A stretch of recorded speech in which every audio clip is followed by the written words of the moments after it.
you need to know. From the Goldberg Jones Sports Desk, your 620 Rip City Radio headlines. Goldberg Jones. Call 1-800-DIVORCE. It is 6 a.m. on a Monday morning. Justin Myers with you. The Portland Trail Blazers fall to the Golden State Warriors at Moda Center last night, 118-114. The Blazers did keep Stephen Curry in check, but a big night from Clay and Andrew Wiggins led the Warriors over the 30 points from Jeremy Grant. Blazers did snap Steph Curry's streak of 268 games with a three-pointer. Last time Steph Curry did not have a three-pointer in a game was 2018. Well, now you can say 2023 at Moda Center. Small victories. We'll take them. Seahawks square off against the Eagles on Monday Night Football. Don't know who's going to be playing quarterback for either team. Jalen Hurts listed as questionable with an illness. Geno Smith also listed as questionable as a game-time decision with a groin injury. And over the weekend, the Washington State Supreme Court decided not to review the PAC-2's case, which ultimately leads to Washington State and Oregon State in control of all of the former Pac-12's assets. We have got a big show starting right now at 620 Rip City Radio. The home of the OSAA is 620 Rip City Radio. It's time for Justin Myers to wake you up here on Rip City Mornings, 620 Rip City Radio. And a very happy Monday. It is RCM. I am host Justin Myers. Super producer Brendan is safely partitioned on the other side of the glass. Thanks for getting up early with us or staying up late. However you are rolling on this particular Monday. However you are consuming the program, whether you are listening via the regular radio, which we appreciate you. Was Everclear, the Portland-based band who sang the song AM Radio? Art Alexakis. Shout out to Everclear.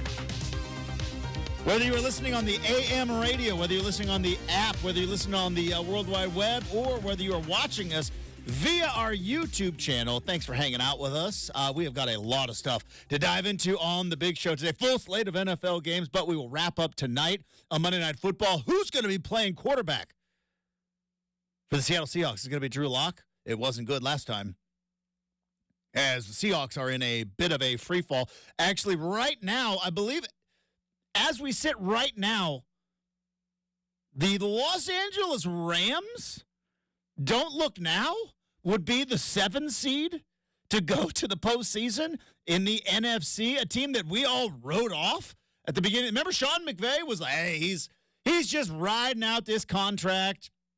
He's going to be on TV next year. Matthew Stafford is like, hey, he's still on kind of his Super Bowl hangover. How much longer does he? Don't look now. But the Los Angeles Rams are the 7 seed in the NFC. But the cream is rising to the top. But there's also questions all over the place in the NFL, which we'll dive into on the big show.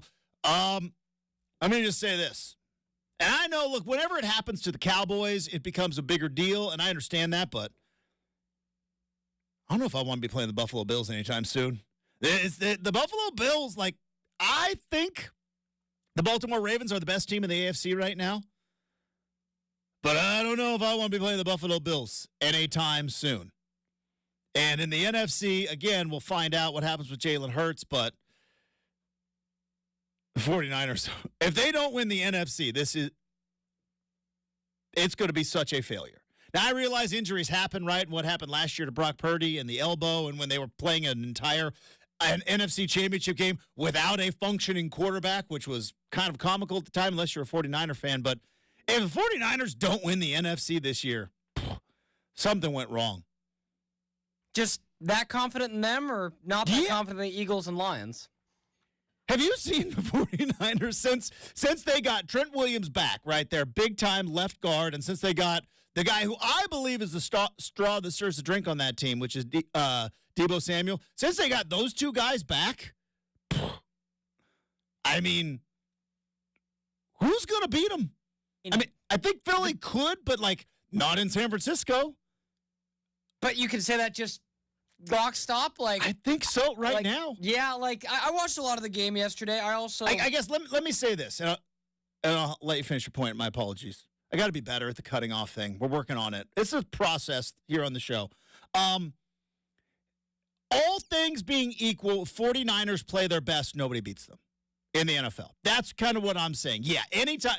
Purdy could have a bad game. Hasn't had one, by the way, in a while.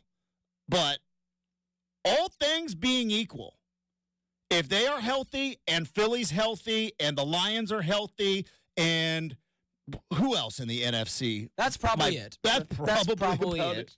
I mean, the Cowboys maybe, not like they played yesterday.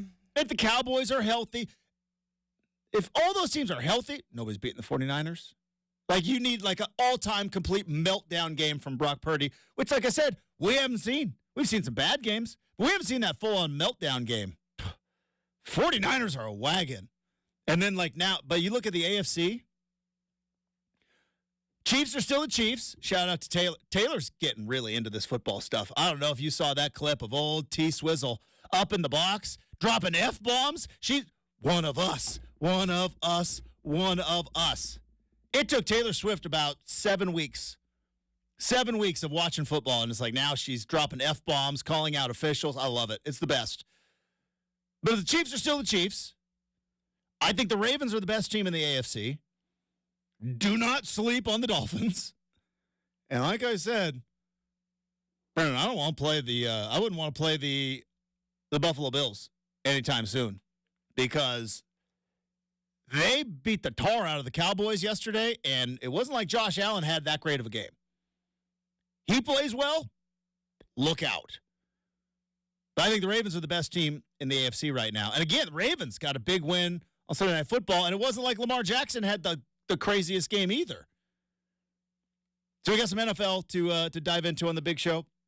Because it is Rip City Mornings and it is Justin and Brendan, we will be talking about college football because there was a ruling that came down on Friday that, again, could steer the direction of college football into another. We all thought we were heading in one spot, right? It looked as though Oregon State and Washington State, as much as we didn't like it, looks as though they were headed to the Mountain West. But Washington State Supreme Court came in and said, not so fast, my friend. While you may be without a conference right now, or you may be in a very awkward hybrid area of being two teams left in what was a 12-team conference, you guys have the keys to the kingdom. And all of a sudden, much like when that certain girl in 8th grade got her braces off, they look a whole lot more attractive right now. You know who I'm talking about. Everybody had that one girl in about 8th grade. It's like, wait, she just got her braces off. When did that happen? We all know it. That's Washington State and Oregon State right now. Like, they went away for summer vacation and came back. I was like, whoa. Because now they've got control of a big pile of cash. They've got control. And they're going to pay off, obviously, existing debt of the Pac-12. But yeah, Justin, Comcast would like a word. They're going to get their $50 million. They'll get it. My Comcast would like a word. Because didn't they just a couple of weeks ago essentially say, yeah, I know we all have $60 million right now to split up, but yeah, not quite. Just no. Hold on a sec. Yeah, just no. We'll let you know, but they're going to pay off probably the Comcast debt. And I don't know the dollar amount. Do you know about the for dollar Comcast amount? Or the total? Total haul. Yeah, the total. Not including existing so assets. Again, it's a range, and forgive me, but that's just what I've seen. The range I've heard is between $350 and $500 million in assets. All right, let's split the difference. Let's go $400 million. It's a nice, easy round number. We can work in yeah, Justin and I's multiples. math level can handle that, especially on a Monday. So you get about $400 million, right? So then you give that $50 million to Comcast, and I think there's other existing debt, which is the leasing of the ridiculous real estate in downtown San Francisco. And let's just say by the end of it, you got about $300 million, right? Big 12? Hey, I don't know if you saw, not only do we have $300 million just in the bank, but, and also it's not exactly a big lump sum. This wasn't like they won the lottery. It's incoming bowl revenue, incoming college football playoff revenue, right? The 20-some million that Washington is going to get paid, Washington State and Oregon State are going yeah, man, Husky, that's real good of you to make, the 20-some million that Oregon's going to get paid to go to the Fiesta Bowl. Washington State and Oregon State are like, thanks, guys. Appreciate that. 10 wins, Ducks, nice. Fiesta Bowl, yeah, playing Liberty still pays out, right? All right, put that on the list. But they also now are in complete control of the network. And the network may not get disbanded because if you're Washington State and Oregon State, you're like, we've got at least until June, right? Because the Pac-12 network's going to be doing basketball and going to be doing, they love their Olympic sports. Hey, baseball Pac-12 season's a good time, Justin. For one particular school, yes. There's one particular school that tunes in. Like, Stanford's good, but nobody cares. Yeah, this is true. Hey, your Ducks were solid last year. They were like a game away from Omaha. Yeah, but Oregon fans don't care until June. This is fair. That's fair. You get like, oh, yeah, they're playing pretty good. We should go out to a game. Bitter cold? No, not going to do it. Spring baseball is so cold. And I know it because I lived it. I lived that life. It's a little different than June baseball. I'll say March baseball is so cold. It was like, hey, I'm a fair weather baseball fan. Get me out there in May or June for sure. Like, but we're going to play a doubleheader. Like, why? It's March. Doubleheader March 1st, right? You're like, it gets dark still at, 4. Oh, we got the lights. Yeah, but it is freezing cold. Anyways. You sound like someone who's maybe had to play some baseball in some cold temps, Justin, personally. We played, because See? When I was in junior college, not to do a little story time with Uncle Justin, but like when I was in junior college, obviously no planes. We don't travel via plane. We travel via van, right? Everybody, it was junior college, and it was like, yeah, that is better than a bus, though, right? It depends on who's driving, right? We had a very old coach. Did not want to be in the old coach's van. You wanted to be in the assistant coach's van because it was pedal to metal, and we're going to get there. You take a 9-hour van ride, and if we can make it 7.5, it makes a very big difference. But when you're in a van, and it's Sunday, and it's like you got to get a game in, there is no, like, rain delay. No. Rain delays don't exist because if this game gets canceled, we don't make it up. Or if we do make it up, it's another 5-hour van ride. We played through a hailstorm one time. Like, I'm sitting there at third base, and I'm like, it is hailing. What are we doing? Really? But it's Sunday. We've already gotten 2 games in. We need a third. We're not making another 5-hour van ride to Clackamas, which is funny because I live near there now. But that was a very, it's hailing. Anywho. Just because, real quick, because we're on this, what was the furthest you guys had to you said 9 hours. Who was the furthest team in your league back then? I'm just curious. Well, so I played in the NWAC. So we're in our division. We were in southwestern Oregon, which is Coos Bay. It's the furthest away from everybody. So the furthest away was Mount Hood. Mount Hood Community College. Shout out to the Saints. Beat them twice. No big deal. It's the only team we could beat. We were terrible everywhere else. But, no crazy, I know. Well, see, then you play preseason or non-conference, Treasure Valley, which is darn near Idaho. 9 Treasure Valley, yeah. 9-hour van ride. Spokane, played Spokane. A long one. From the coast. Yeah. Fair. A lot of time in a van. And baseball players are disgusting. Let me just say that. I won't go into details, but they are disgusting.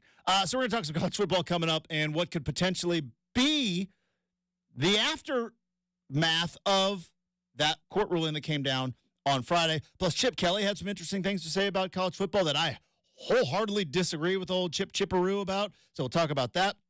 Blazers last night. Oh. This is going to be all season long, isn't it? This is the growing pains. This is the pain of the growing pains, right? Good effort, good defense, great comeback. The people that stuck around at Moda Center got paid off for sticking around. Steph Curry misses a free throw. He never does that. Oh, no timeout. Don't advance the ball. Get it to Shaden. Don't mind. Once the timeout wasn't called, let's get going downhill. And charge, review. He's clearly out of the restricted area. Brendan, first thing when I walked in, I was like, was that a charge? I'm like, it was a charge. He did. He was full head of steam. Maybe one day Shade makes a couple all-star games. He gets that call. But 20-year-old non-all-star second-year player, it's charge. Against another, rookie second-year player? Yeah. That's at home? I don't know. It was a charge. I know, probably. What I'm saying is lie to me, Justin. Lie to me. I will. Can't do it. Truth table. it was a charge. So we're going to dive into that as well. So we got NFL, we got some college football talk, we got the Blazers to talk about, all sorts of stuff. But the Washington State Supreme Court brought down a ruling on Friday, which could be very beneficial to two particular schools. And I poo-poo Chip Kelly's idea of trying to make college football, again, like NFL light. We talk about that all next, 620 Rip City Radio.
when you guys tune into this show, you realize and can sense how much I love doing this. I hope it comes through, whether it's the YouTubes or whether it's through the radio waves. I hope you guys understand how much I love doing this job, because I truly do.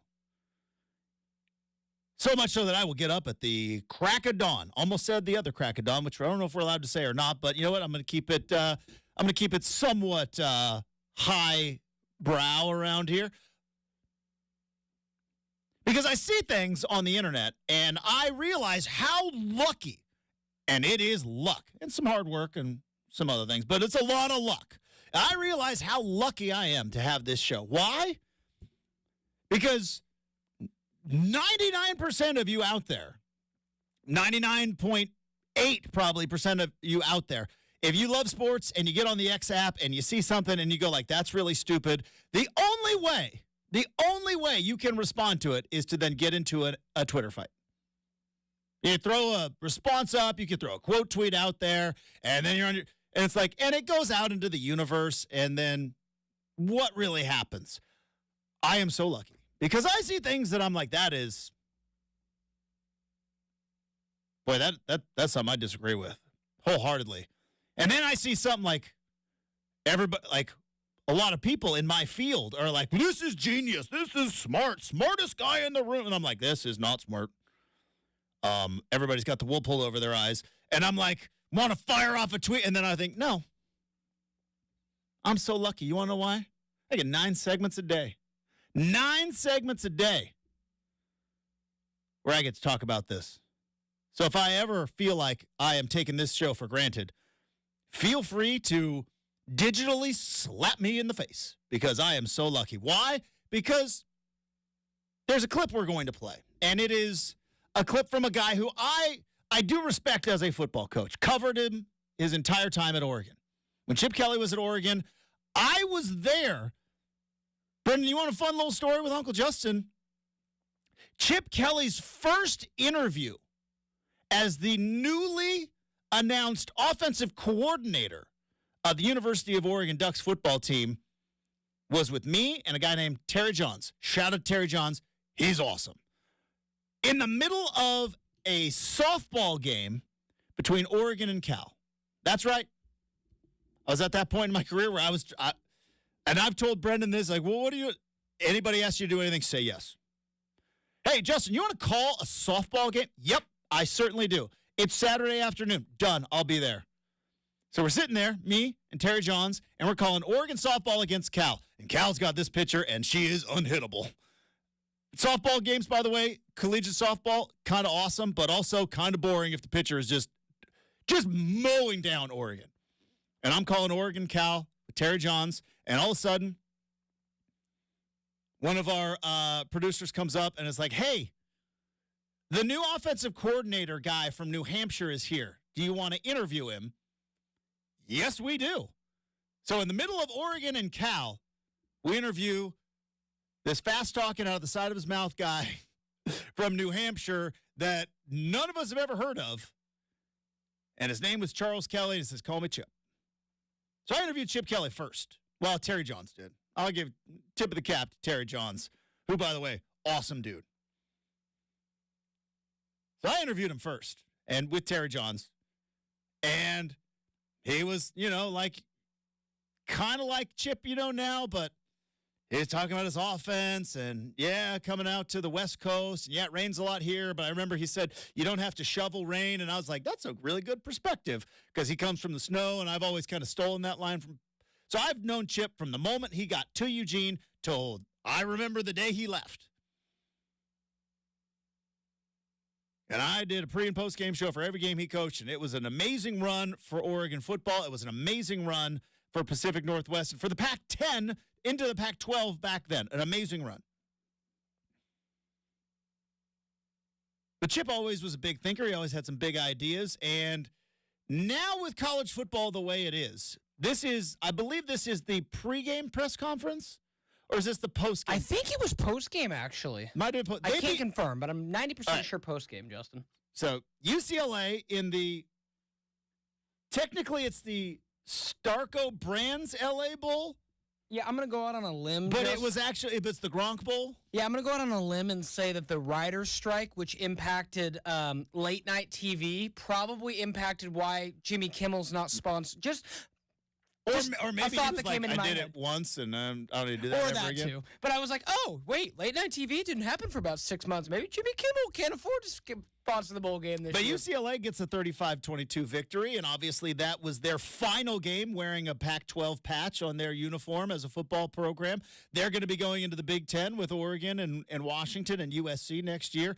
And Chip was asked about the state of college football and what UCLA is doing, and this was Chip's response. I think they're all a problem, and I think we need to have a conference commissioner. I think football should be separate from the other sports. Just the fact that our school is leaving to go to the Big Ten in football, our softball team should be playing Arizona in softball. Our basketball team should be playing Arizona in basketball. But because football left, and they're saying, well, how do you do that? Well, Notre Dame's independent in football, and they're in a conference and everything else. I think we should all be independent in football. And you can have a 64-team conference that's in the Power 5, and you can have a 64-team conference in the Group of 5, and we separate it, and we play each other. You can have the West Coast teams, and then every year we play 7 games against the West Coast teams, and then we play the East. So we play Syracuse, Boston College, Pitt, West Virginia, Virginia. Then the next year you play against the South while you still play your 7 teams. You can play a 7-game schedule. You can play 4 against another conference, another division opponent, and you can always play against one Mountain West team every year so that we can still keep those rivalries going. Not that I've really thought about this. Not that I've a lot of spent time on this. But I think if you went together collectively as a group and said there's 132 teams and we all share the same TV contract, so that the Mountain West doesn't have one and the Sun Belt doesn't have another and SEC has one and they have another, that we all go together, that's a lot of games, and there's a lot of people in the TV world that would go through it. You can sponsor each one. Instead of calling it Group of 5 and Power 5, you can call it Amazon, Nike, bid that out to things. You can do a lot of different things. But I think if we still do the same thing and take all that money, and I would do this, and I think this needs to be done, that money now needs to be shared with the student athletes, and there needs to be revenue sharing, and the players should get paid, and you can get rid of NLI, and the schools should be paying the players because the players are what the product is. And the fact that they don't get paid is really the biggest travesty. Not that I've thought about it. All right, so Chip got lobbed to softball there. Somebody got a tip saying, hey, ask Chip about this. He has a thought, and he got lobbed to softball. And to his credit, because he's always been really good at one, that's as long-winded as I've ever seen Chip. He's usually pretty short-winded, but he's always one of the sharpest guy in the room. Now, I wholeheartedly disagree with everything he said there. But Chip put out a pretty good soundbite and threw out this crazy. Now, Chip Kelly right now is 60 years old. I believe he's an elder Gen Zer or Gen Xer, should I say. Wrong number or wrong letter. Is he really that old? He is, according to the internet says he's 60 years old. I wouldn't have thought that as well, but according to the internet, he's 60 years old, which makes him an elder Gen Xer. I am the last of the Gen Xers. But that was a very millennial take he just had right there. Well, what am I talking about, millennial take? Because the millennials said everything you boomers are doing is dumb, and we're going to do it our way. And then guess what they did? They reinvented stuff that already existed. I've talked about it ad nauseum on this particular program. All the millennials are like, yeah, radio is for boomers. We want podcasts, but we still want to interact with them. So tell us when they're live. You need to do them live. It's like, oh, you mean like radio? Got it. Because you like the way you can interact with somebody because they're telling live. So you reinvented radio. And the millennials were like, cable TV is for boomers. Streaming, please. But we don't like paying 7 different bills. We'd like to just pay one bill and just put them all together. It's like, yeah, you mean streaming bundles, you mean cable. And Chip Kelly, now I'm not going to do the voice because I respect Chip Kelly too much, but Chip Kelly just came out and said, here's what we need to do in college football. New idea, everybody. Let's take the top teams. Let's create 2 divisions.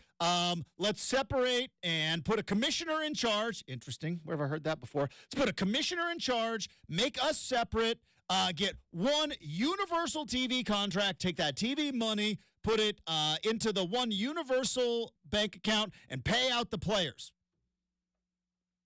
Congratulations, coach. You just invented the NFL. We already got it.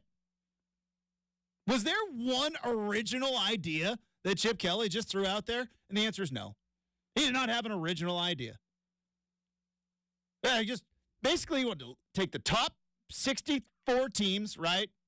So he created 2 NFLs, is what he did, right? Because the NFL's got 32 teams. He created 2 NFLs.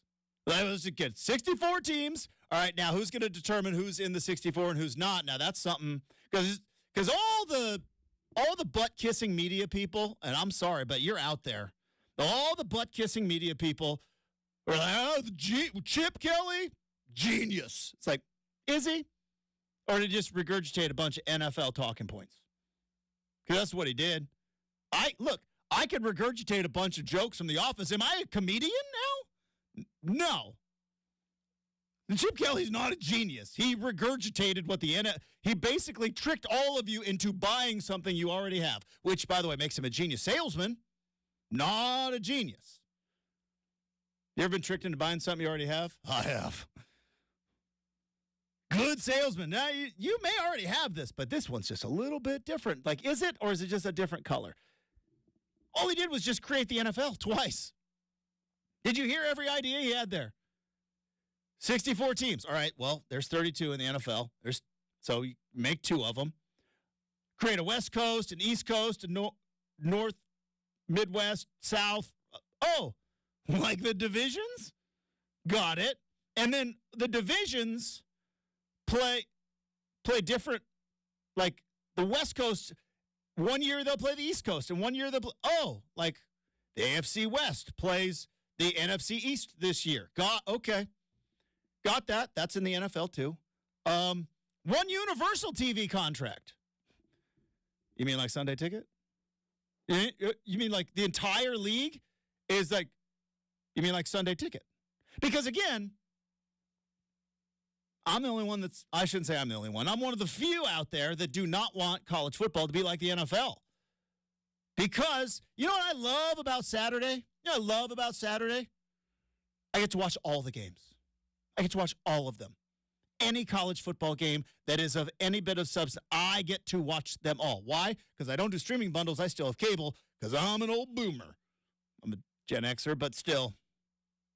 I'm not ready to cord cut. I watch TV on my cable. And guess what? On Saturday, because every single conference has their own TV contract, guess what I get to do? I get to watch all the games. I get to watch them all. I don't have to do NFL Red Zone, which I hate. I know I'm in the minority. I hate Red Zone. I do. I hate it. Some of you love it. Brendan's giving me that look. Like, what are you doing? But I have a vastly different opinion. Here's what's funny. People don't know this because they can kind of see how the studio works. I look, and the angle I see Brendan, no joke, I only see his eyeballs because there is a computer screen that cuts off half of his face. So I only get his eyeballs. And every once in a while, I see those eyes go like, oh, boy.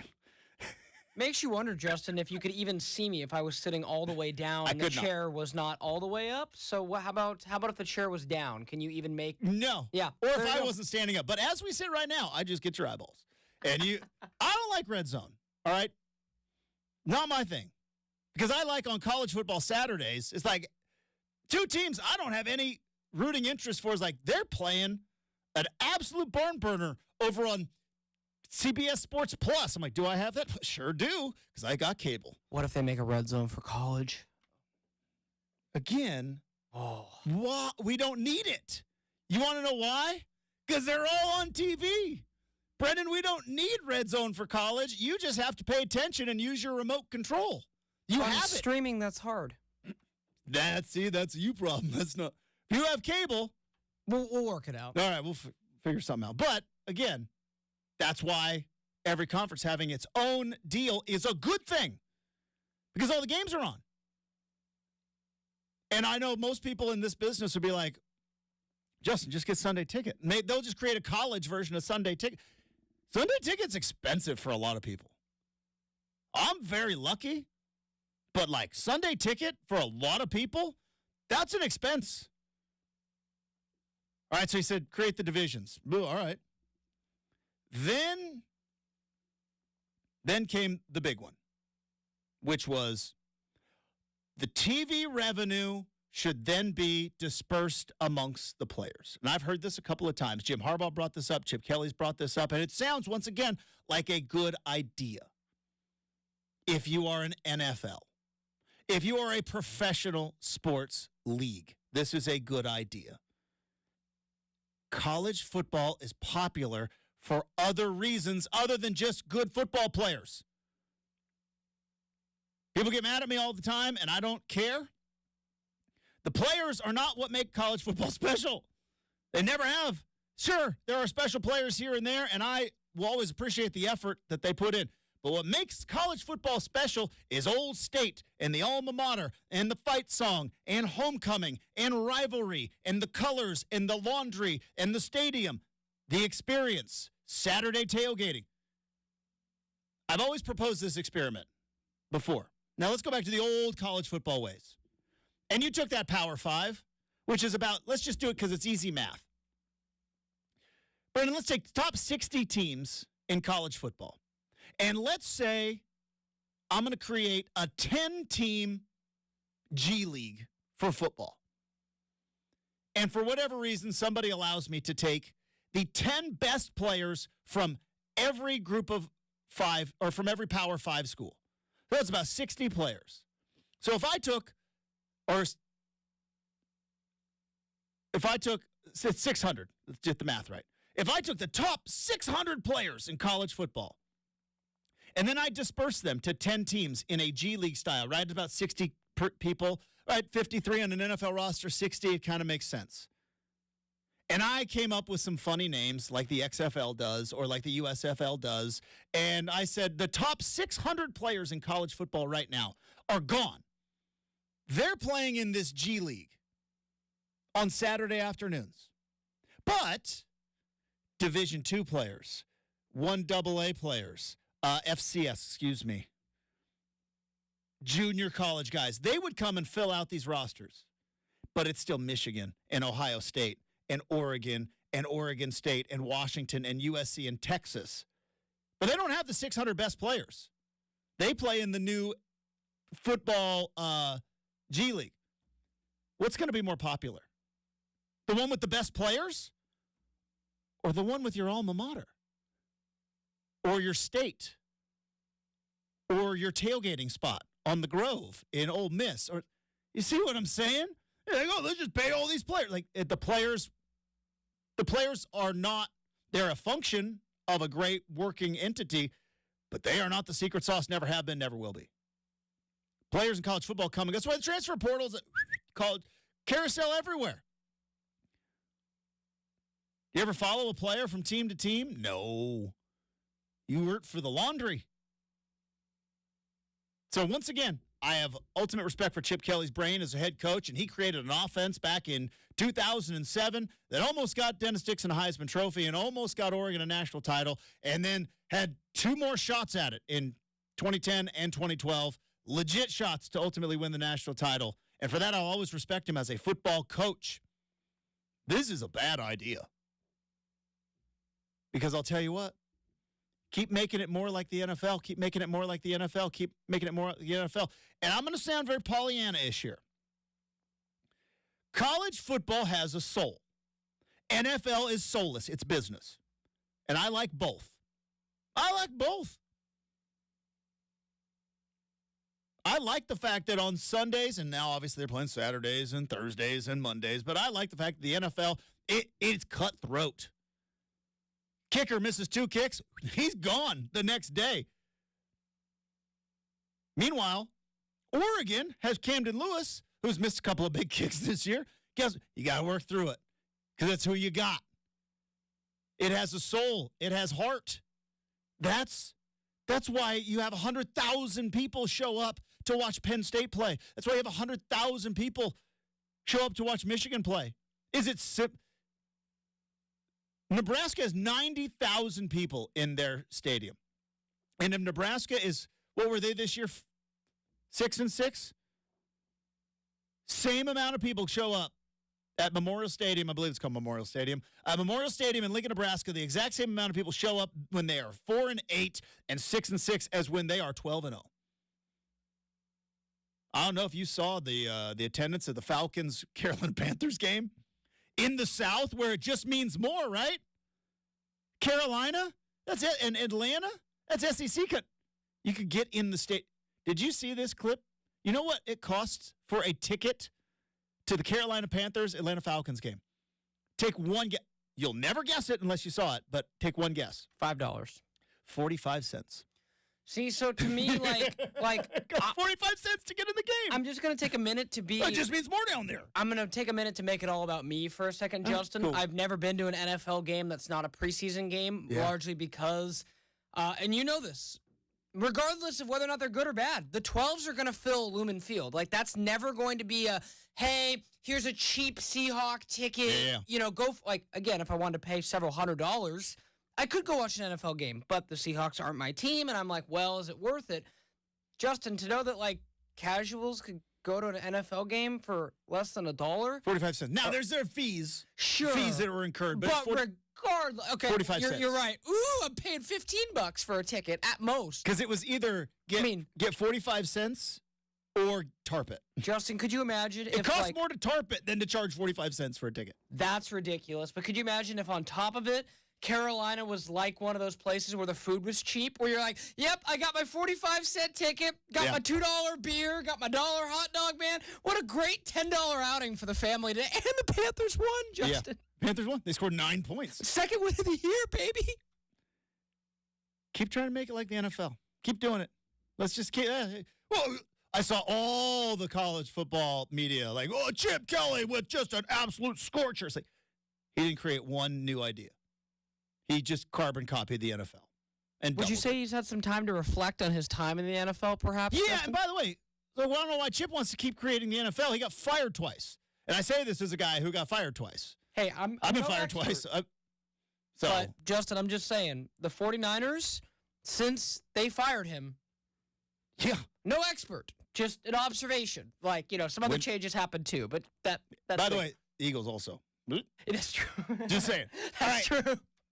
I respect Chip Kelly as a college football coach. This was not a genius rant. This was a this was NFL propaganda, is all it was. All right, we have got to get to the break. We've got On Campus next, 620 Rip City Radio.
All right, I got a little long-winded last segment. That one's on me. I mean, it wasn't. I get what Chip Kelly's trying to say there, and you know what? He has a right to his opinion. That's fine. I have a right to mine. That wasn't what bothered me the most. What bothered me the most was the butt kissers who were just like could not stop. Because I watched all of it when hey, Chip's a very good football coach, and I watched, and there were you journalists out there who claim we are not biased. Boy, they would line up and just worship at the altar, old Chip Chipperoo. I saw it. I saw it the whole time. But anyways, so maybe that one's on me. Maybe I got to work out some things. I don't know. But it's we just recreate the NFL and we'll just call it good, right? Yeah, no problems there. But there are other things going on in college football. And look, we're going to talk about the Blazers. I'm going to go big picture with the Blazers coming up in hour number 2. Because I don't know if some fans kind of understand what's going on. And it's taken me a while to figure out exactly what's going on. But we're going to talk about that coming up in the second hour in just a bit. But we got a handful of minutes to go on campus with some news and notes about college football. Here we go. All right, I don't have time to give the complete legal breakdown that my wife tried to explain to me on Friday about the PAC-2 decision, but I do know that this is very beneficial for Oregon State and Washington State. They now have control of the entire conference, including the network, including all of the assets. They are the only 2 voting members right now. It is not completely over legally, but for the foreseeable future, if they wanted to right now, they could spend all the money. Now, they may face future lawsuits. I learned that. But as of right now, they're in charge. They could change the logo to look like a cougar and a beaver, right? They can do whatever they want. They're in charge. But I think in the third hour we'll talk about this as well, because you all are going to stick around for 2 more hours. Where you got to go? It's Christmas. You guys are all taking the week off, and then next week off too. Nobody's working these 2 weeks, by the way. Have you noticed that, Brendan? Got a lot of out-of-office emails. I will be out of office. Yeah, we got it. Last 2 weeks of the year, nobody works. We're here. We're working. But other big things going on, other than just a Supreme Court decision. Recruiting-wise, they've got some quarterbacks hanging around. This is big news. Big news for Oregon State, who obviously next year is in a weird hybrid year, but we talked about it with Bill Oram last week. We've talked about it. Brendan's like, what do you think about this schedule for Oregon State? It's like, tell me when there's a quarterback, right? Because that's the new world order of college football. It's like, do you trust your coach? Do you have a quarterback? Because if you have both of those things, you got a shot. And as it turns out, obviously Ty Thompson, I don't even think he had to take an official visit. He just had to get in his car and drive, depending on traffic. I can get there in about 45 minutes. Made that trek a handful of times. You get there don't speed through Junction City, though. They'll get you. They got me one time. Paid a couple $100 to the city of Junction City. So Ty Thompson would be a great get. That's 5-star talent. Figure out the rest later. And then in Corvallis, is it today? Or was it yesterday? He Malik arrived Murphy? at PDX last night, 6 o'clock or so. Yeah. So He'd be on campus today if I were to venture. So Malik Murphy, who last we saw him, he was at Texas. Didn't want to leave Texas, but Quinn Ewers is playing. Arch Manning's behind him. Sorry, kid, you're not going to play. Arch Manning's going to play next year because we can't afford to have him transfer. So Malik Murphy, who is from Inglewood, California. What was he out of high school? Was he a 4-star out of high school? 4-star. 4-star guy out of high school. Top 10 quarterback nationally. Started 3 games for the Longhorns this year. Something like that. Got 3 wins. Yeah. So he was that would be. Well, he was at the airport with Trent Bray and Ryan Gunderson last night. So you never know. Regardless if they get either of those guys, it'd be nice though. The fact that Oregon State's still recruiting it technically in the transfer portal recruiting at that level is a big deal. Hanging on. Because wasn't the worry that a lot of these transfers are do I want to go to a Mountain West? Well, Big 10 Big 12 guy, Pac-12, they got guys. So, interesting names swirling around with regard to Oregon State. We're going to do a Pac-2 I'm going to attempt to do some legal talk, and I'm going to butcher it. But big picture with the Blazers after a frustrating loss last night. Talk about that next. Plus the big three, plus make or miss, plus 2 on the weekend, all next. 620 Rip City Radio.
stories you need to know. From the Goldberg Jones Sports Desk, your 620 Rip City Radio headlines. Goldberg Jones. Call 1-800-DIVORCE.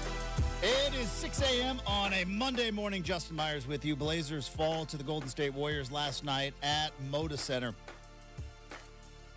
Final score is 118-114. They did keep Stephen Curry in check, but a big night from Klay Thompson and Andrew Wiggins led the Warriors over the Blazers, despite Jeremy Grant's 30 points. They did snap Steph's streak of 268 games with a three-pointer. Last time that Steph went without making a three-pointer was 2018. It is Monday Night Football tonight. The Seahawks will be squaring off against the Philadelphia Eagles on Monday Night Football. Do not know who's going to be playing quarterback. For which team, you ask?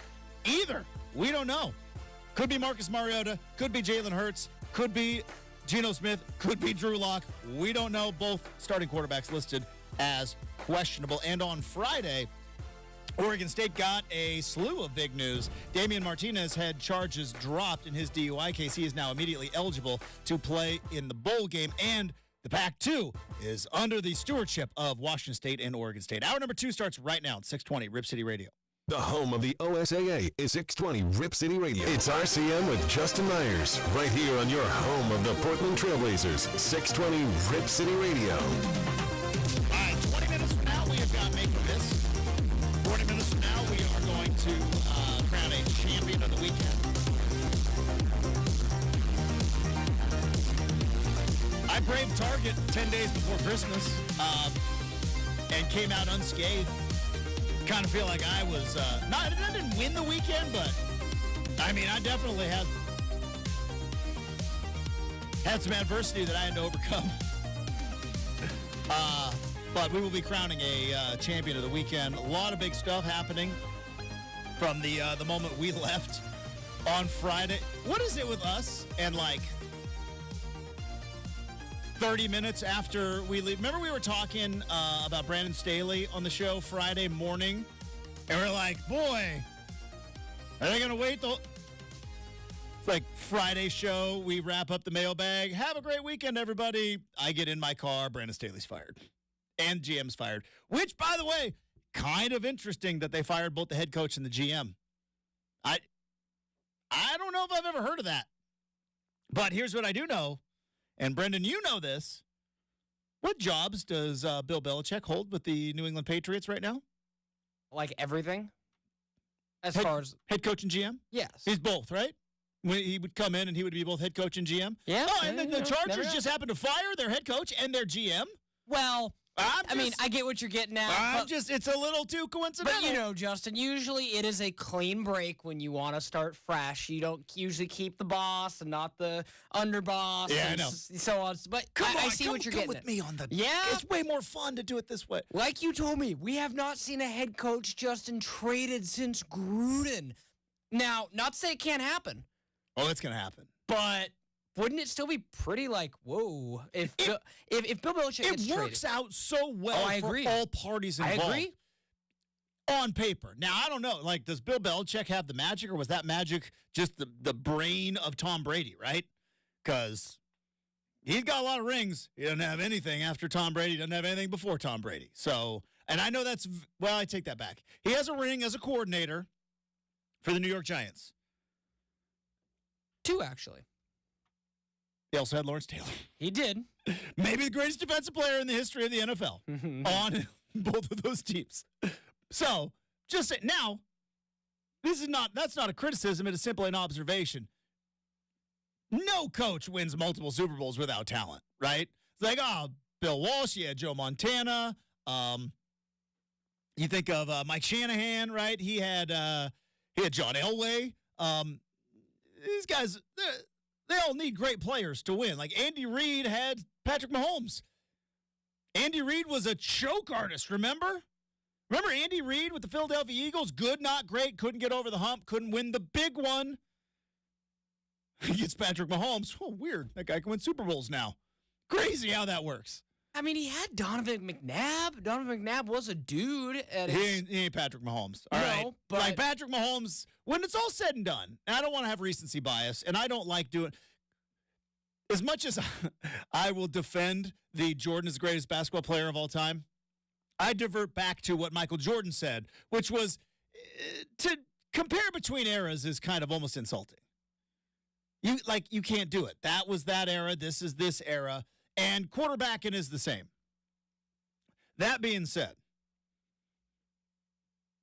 Patrick Mahomes might be like top 5 quarterback of all time. Like, when it's all said and done, we're right in the middle of it right now. We might be in the good old days, not realizing we're in the good old days. Because the things that he is capable of doing is pretty unbelievable. And just look at his postseason record. Yes, Brendan. Would just like to remind everybody that Mitch Trubisky was taken before him by a solid 8 picks. The boy who you came in and complained to me about this morning. Brendan, I want to air our dirty laundry out in front of I don't want to fight in front of the kids, okay?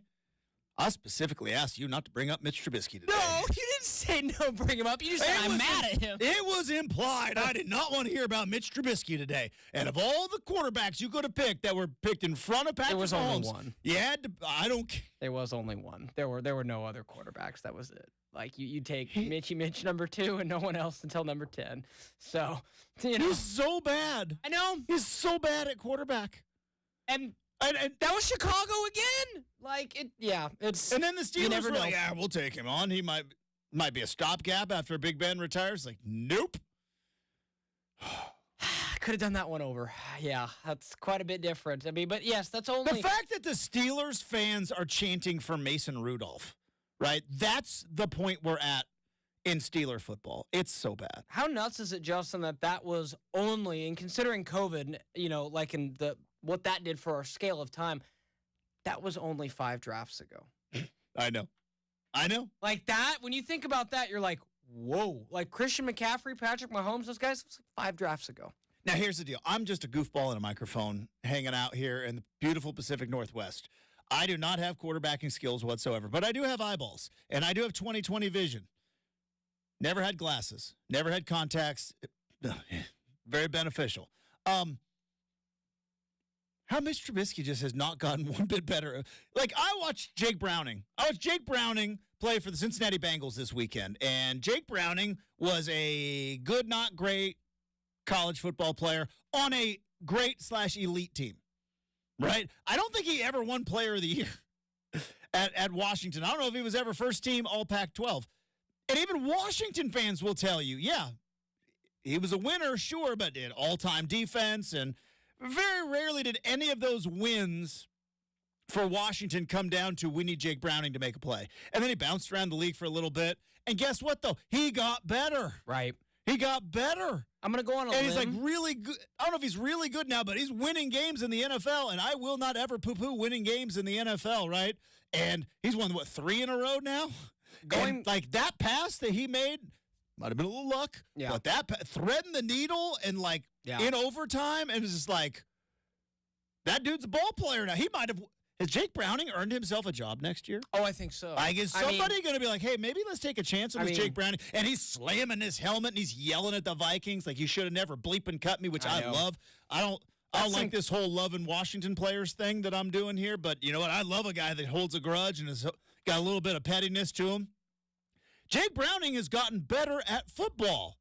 And I think Mr. Trubisky has not got one. What it goes back to, Justin, and you and I, and not to say that there aren't examples, but Justin and I, we should be GMs because we broke this open. I would be a terrible GM. I don't know. On the record, I would be a terrible GM. I cannot evaluate college to the NFL. I fall in love with guys in college too much.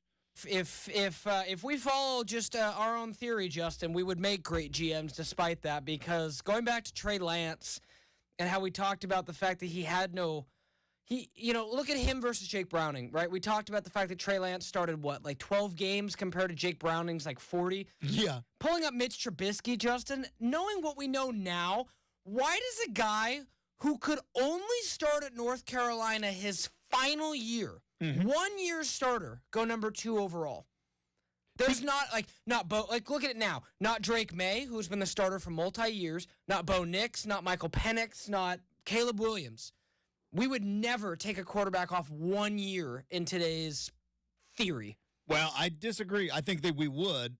I think it'd be bad still. But here's the deal. It's tale as old as time, song as old as rhyme, which is these GMs There's an old saying, and I learned this in college. It was, if you hear hooves, you think horse, not zebra, right? Because and it's, when you get into like certain jobs, right, you're like, it's going to be the same thing. It's just, when you hear hooves, you think horse, not zebra. Both have hooves. It could be either, but what's it probably? And I learned that with a guy when I was in college talking about sports injuries. Like, you're just going to see sprained ankles. All the time, you're going to see sprained ankles. And at some point, you're going to be like, there's no way this is another sprained ankle. This might be something else. It might be this. It might be this. Because in your brain, you're like looking for something else. It's like, no, that's a hoof. That's a horse, not a zebra. And I think these NFL GMs, Brendan, get to the point where they're like, no, there's got to be something else. We got to find the diamond in the rough. We got to we got to find the next Tom Brady, but we got to find him in the first round, not in the sixth round. We got to find the next Brock Purdy. And it's like, no. There's no way around it. And so they get all excited when these guys, and they see the evidence in front of their face, that's their college tape in games. And then they're like, well, but look at this throw he makes at his pro day in shorts. It's like, all right, they start playing NFL games in shorts. Trey Lance, Zach Wilson might be all pro. Zach Wilson's another one. What, 1 year being like a starting quarterback? Yeah, but it was that throwing, he's got a rocket arm. He does.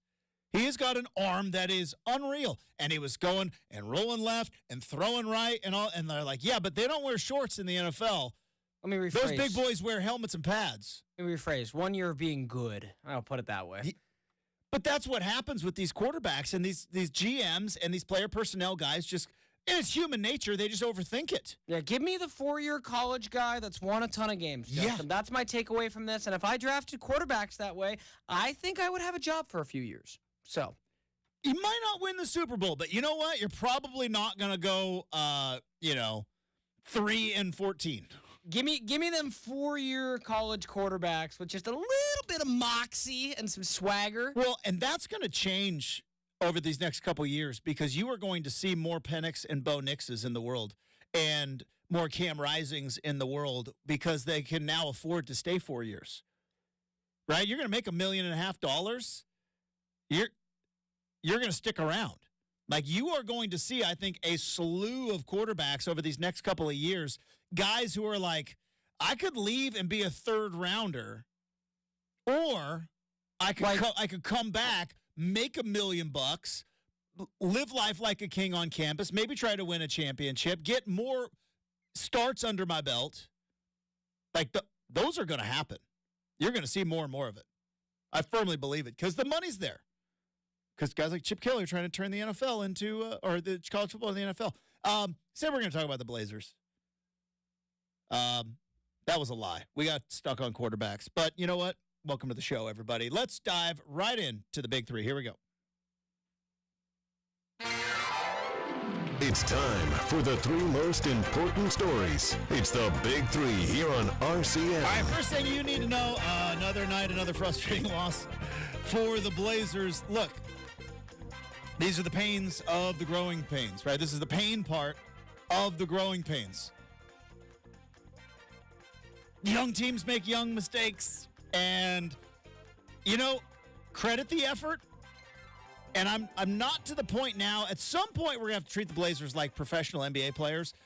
Right now, where it's like this is a full-on development. And I think some Blazer fans are maybe getting a little frustrated, myself included, but then have to kind of think back and let's deal with reality on reality's terms, which is the 2-year hybrid tank keeping Dame on the roster delayed the clock.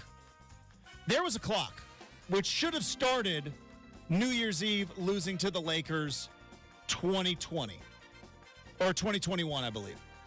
That should have started the clock of the full-on rebuild of the Portland Trail Blazers. The Blazers, as we knew it, from the 2019 run and the Damian Lillard prime, it ended that night with the LA Lakers. It was over. Should have started then. But because nobody wanted to be the bad guy, couldn't trade away Damian Lillard. And also would be unfair because I think Joe Cronin was, a month on the job? Maybe a month and a half on the job at that particular point. But those 2 years of trying to both rebuild and keep Dame happy, delayed the inevitable, which is where we are at right now. This is a full-on rebuild, guys. I watch a lot of TV shows. They did the demo part, but like the house isn't going to look pretty for a while.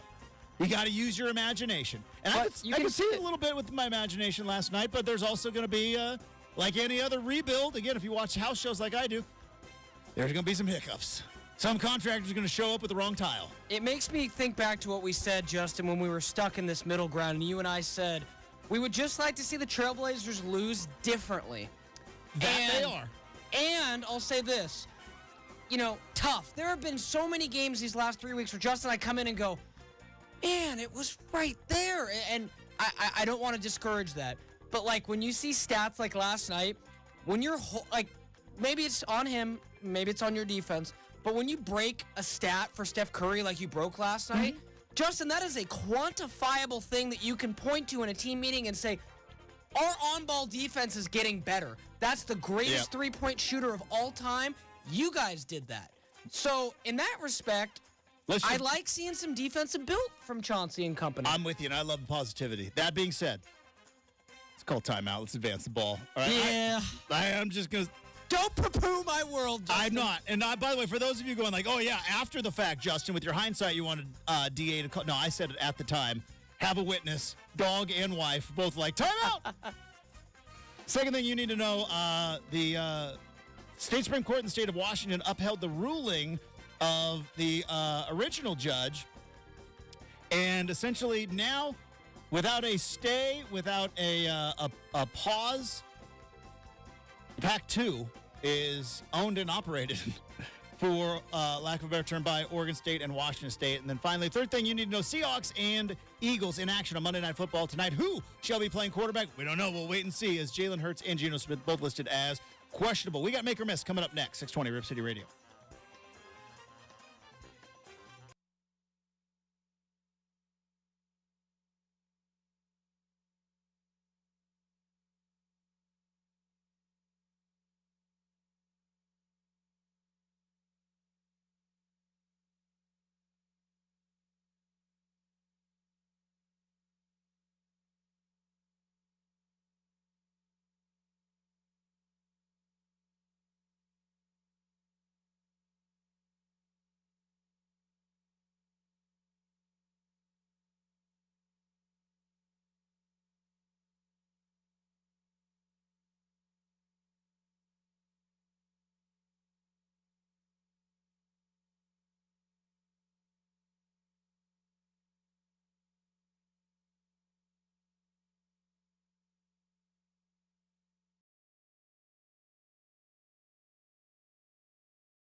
one. I mentioned to you, I didn't really watch a whole lot of Cal. Saw they got roasted by Texas Tech. And your favorite, Independence Bowl in the pride of Shreveport, Louisiana. Yeah, what a time.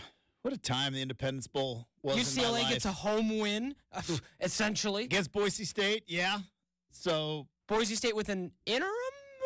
I know. I think it's full-time. Permanent. He's permanent. That's right, He got yeah. the interim. Once they won the Mountain West, they're So they're silly. like, yeah, because they won the Mountain West, right? Didn't Yeah, they? with firing their, never. I don't know how many teams have fired a coach and then still won their division/conference. Congratulations, you won the Mountain West. Where are we going? The Gronk Bowl.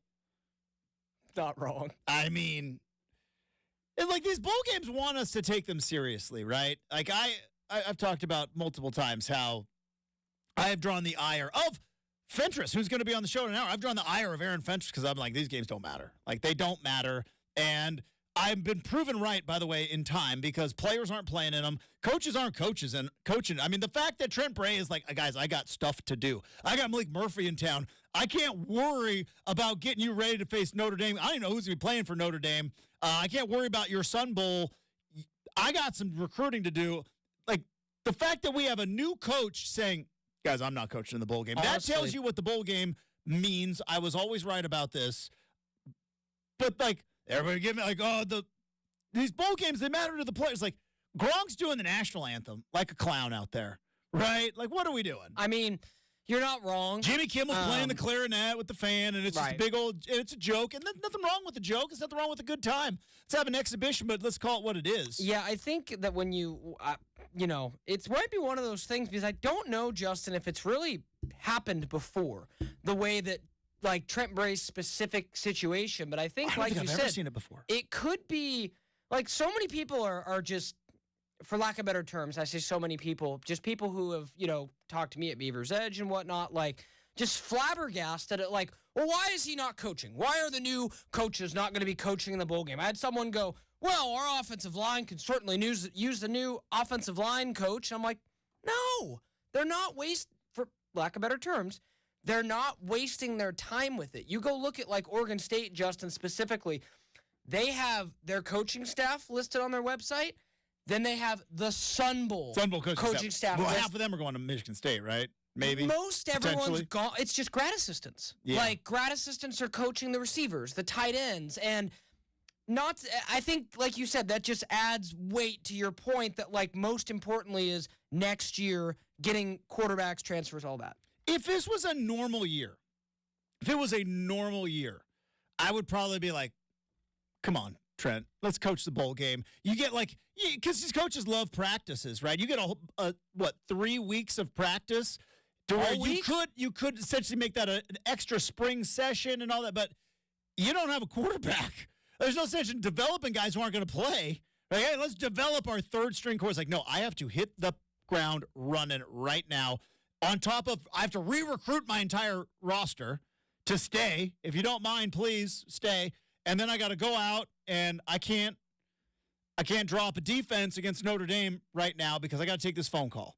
Because this is Malik Murphy, who was at Texas, who was a 4-star recruit, and he might come here. And Ty Thompson's on hold, and I got to talk to him too. And I'm sorry that I can't draw up a blitz package against Notre Dame, whose quarterback I don't even know. Or they're playing their third-string quarterback as well. And on top of all that, he's like, yeah, and I don't really want to get doused in Frosted Flakes, but thank you, though. That one's not bad. Like, well, That's not bad. I mean, it kind of, like, Justin, like, I don't know. But if it was a normal year. Like, the fact that they're in a bowl game that's sponsored by a cereal mascot, like. But they're all silly. All these sponsorships are silly, right? I don't disagree. I think it goes back to, what Chip Kelly said. Where's the Amazon Bowl? Where's the Nike Bowl? I want bowl games sponsored by real companies that act.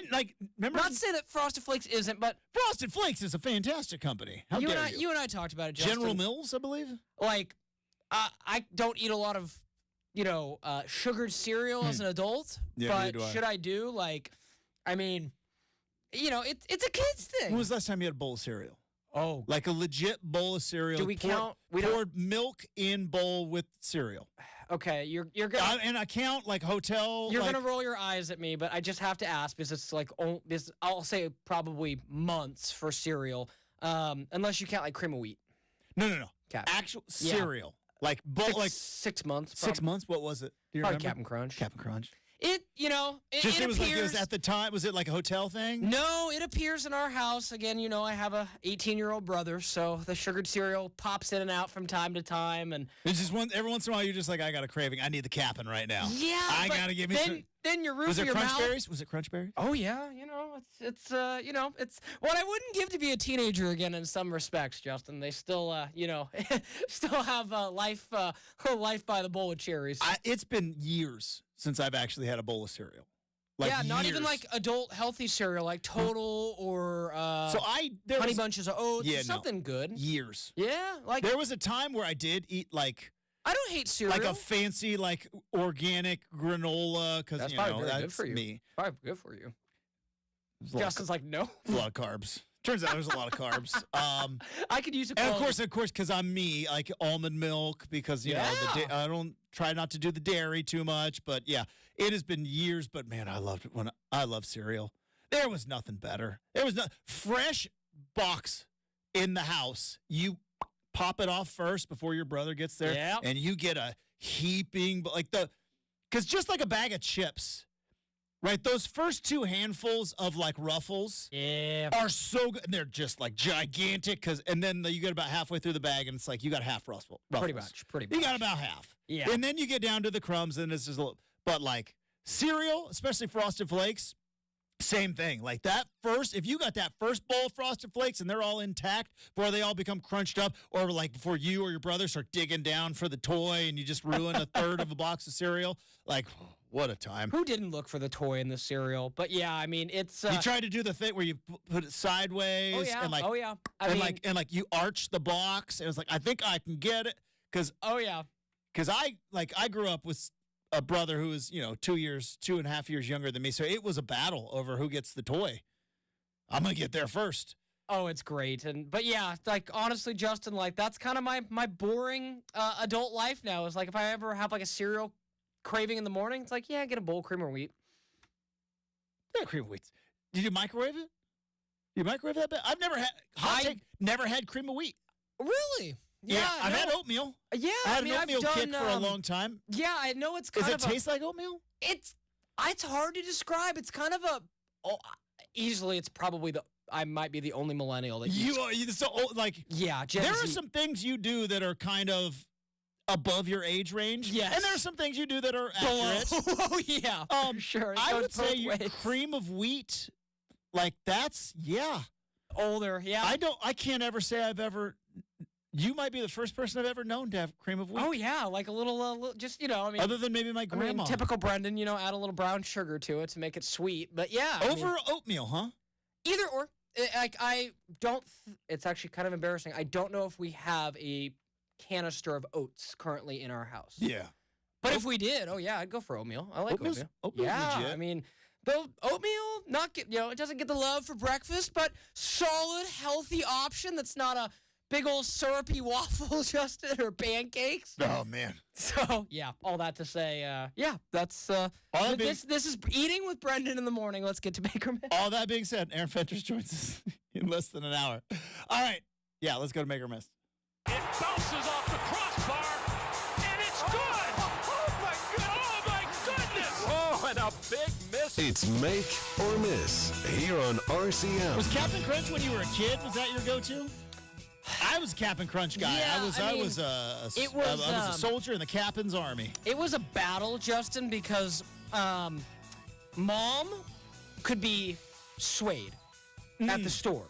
Mom did most of the shopping, and Mom could be swayed. Yeah. But then when the box, and this was not just cereal, there are a couple things old Daddy-O did not really like. He wanted healthy stuff. And it was sugared cereal. Yeah, it's smart. And Justin, It's amazing I've because never you met drink regular soda like it's going out of style. yes. Is that rebellion? Soda was another, like my dad really liked Diet Pepsi, so that was always around. Soda wasn't as bad. Like my dad would say sugared cereal, and Justin, if my mom ever bought us kids Lunchables, Oh, really? oh yeah, Dad. Lunchables are out. I could hear him. There's so much sodium in those Lunchables. They're not healthy. Why do you buy those for the kids? So, like, getting, like, sugared cereal or Lunchables, like, you know, I feel like mom would kind of know, like, hey, dad would go on a hunting trip for a few days. Hey, here's the box of cereal. Like, you know, mom was kind of the fun mom like that. But what were the things? Did you ever have? There were the crackers, and then it was like the spreadable, clearly fake cheese. What were those called? Those two. It was either like crackers and fake cheese or pretzel sticks and fake cheese. Oh my gosh, I can't think of them. I know exactly what you're talking about. But yeah, no. Anyways. But yeah, it was. Somebody's yelling at their radio right now. I know. Screaming but long at story us. short, yeah, like I would say that for the most part, like Captain Crunch was good. I was a Cinnamon Toast Crunch guy. Yeah, that Cinnamon Toast Crunch is legit. Yeah, crush that. But yeah, whenever we could sneak in.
Just the things that like never really go away that you kind of have locked in. Oh, fun loving All right, memories, what do we got? of course. Let's do at least one make or miss. Yeah, we can hopefully get to a couple, Justin. Let's go ahead and start. Let's start here since you mentioned it, and I'm not sure if we'll get to it again.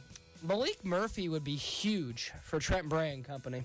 All right, this is where it's interesting, right? You go from 0 options to now 2 options, right? And I think if you're Oregon State, I heard Ty Thompson's. Is he cooling? He's eyeing the Cougs. Interesting. So that would be an interesting.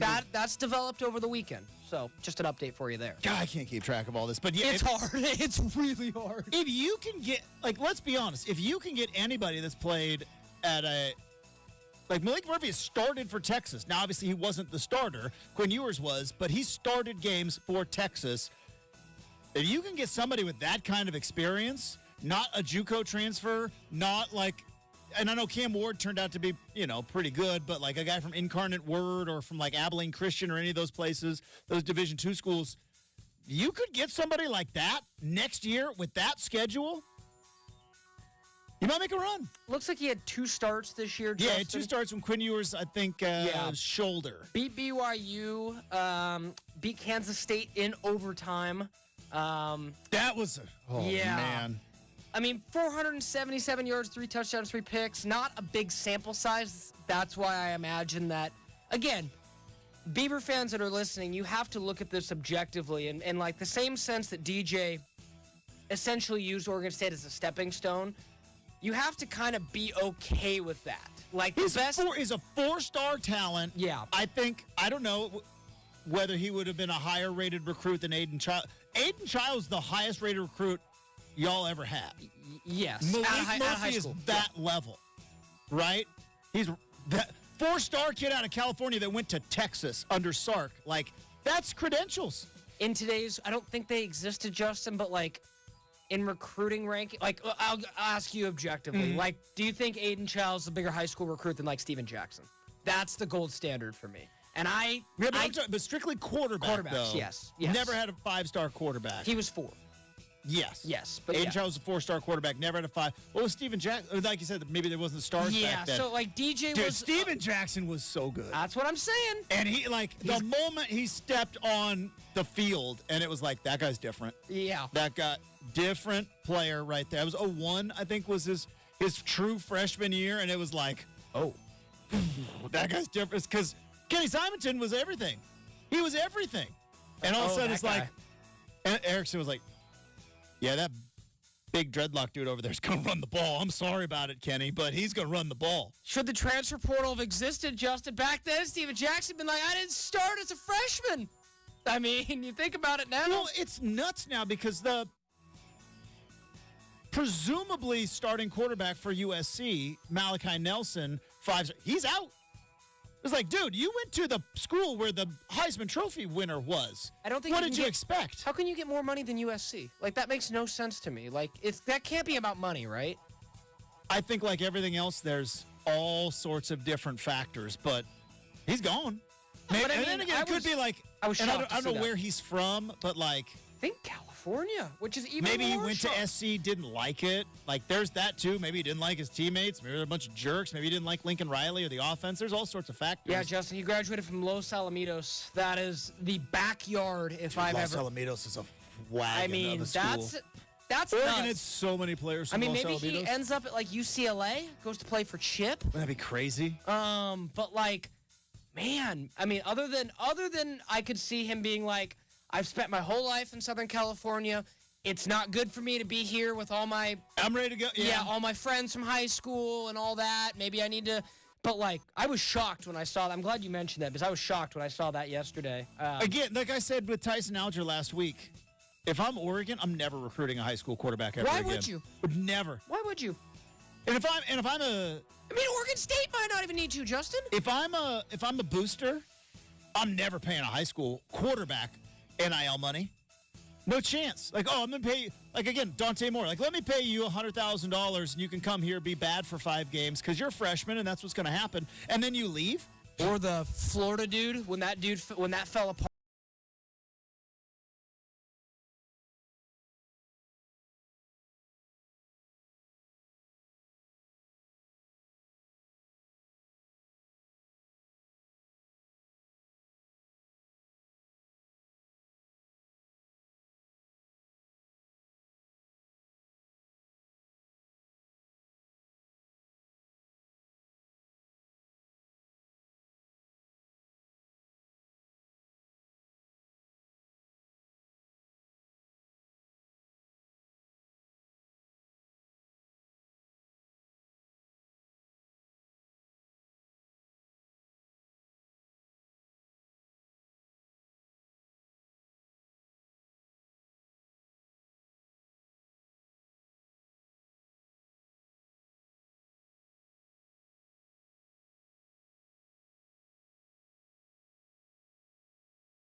All right, time to wrap up hour number 2.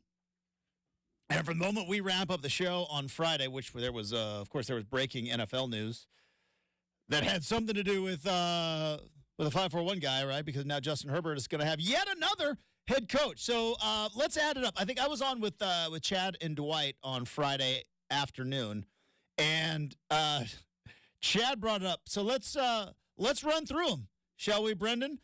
This is the head coaches of Justin Herbert since he left Sheldon High School, which I believe at Sheldon he played for the same head coach. But since he left Sheldon High School, here's the list: Mark Helfrich, Willie Taggart, Mario Cristobal, Anthony Lynn, Brandon Staley. 5 head coaches Can we from add college to pro, and then now, who knows, maybe Bill Belichick. Can we add in like the 10 coordinators he had too?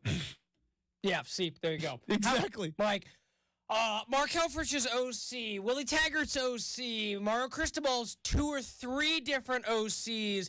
The one under I think it was just Arroyo. Was it? I thought there was one other when Arroyo took the UNLV job. Yeah, but I think it was Moorhead. I think it was after Herbert left. Okay. Either way, close. But I'll have to look, and then he had 3 and 4 years in the NFL, though. Right. Then Anthony Lynn's guy. You obviously had the first guy under Staley, and then now Kellen Moore. So, a lot of which is nuts because I brought this up with Chad. Right. Of all the head coaches he's had, like offensively, Mark Helfrich is the best. No, I'm just saying.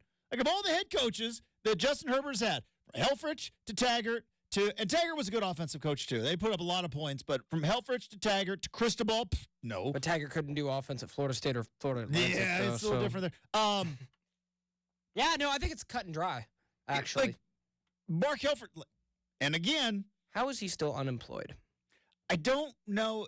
No desire, maybe? Yeah. That's what I have to think. Maybe he just likes doing TV. It's like, yeah, the stress of it. And I know Chris Peterson does, right? So, it's hard to say. But, yeah. It's one of those things where you do wonder, like, you start as you're a quarterback at Southern Oregon. Shout out the Raiders.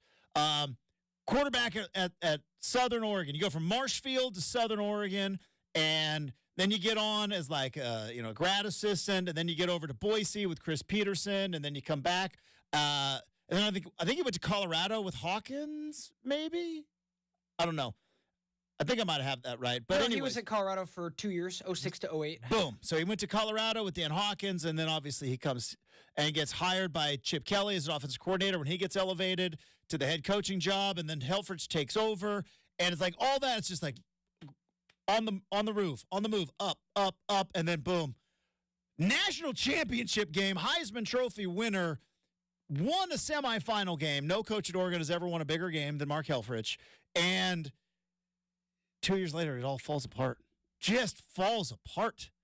And I could see where somebody's like, yeah, that's it. I don't have any desire to do this. I thought I did, but I don't.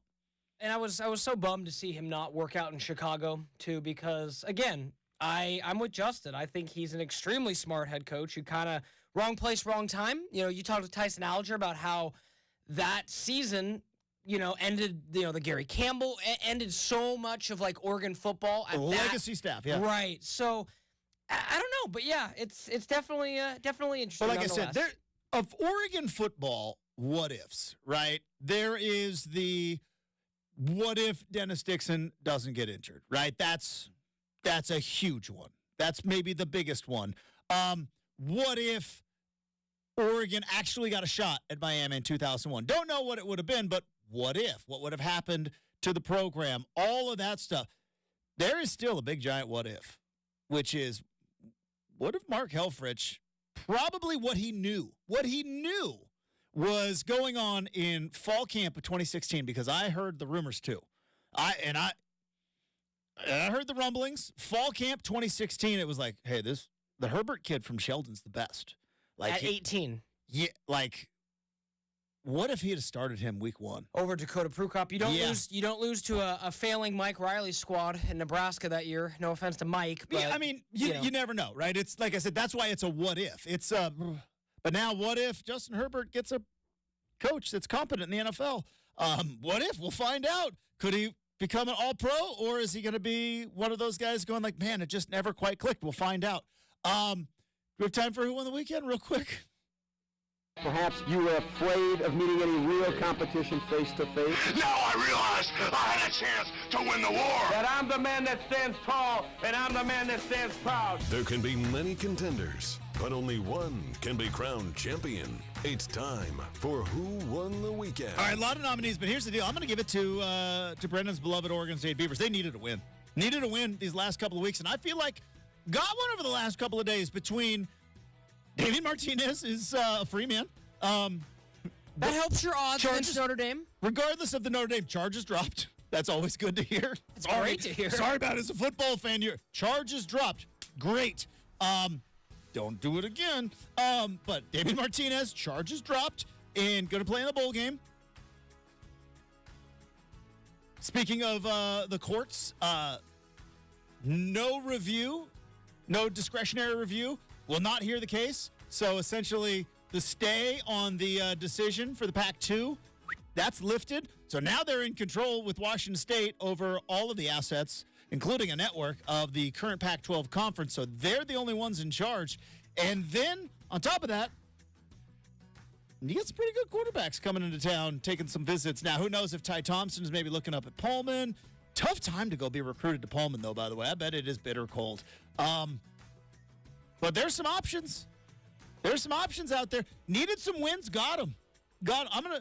I heard that Oregon State football, nice weekend. Needed it. I heard some rumblings, Justin, that Ty Thompson may or may not have a girlfriend that still goes to University of Oregon. Yep. So there may still be some desire to stay in the periphery. Hey. So I like it. Shout out.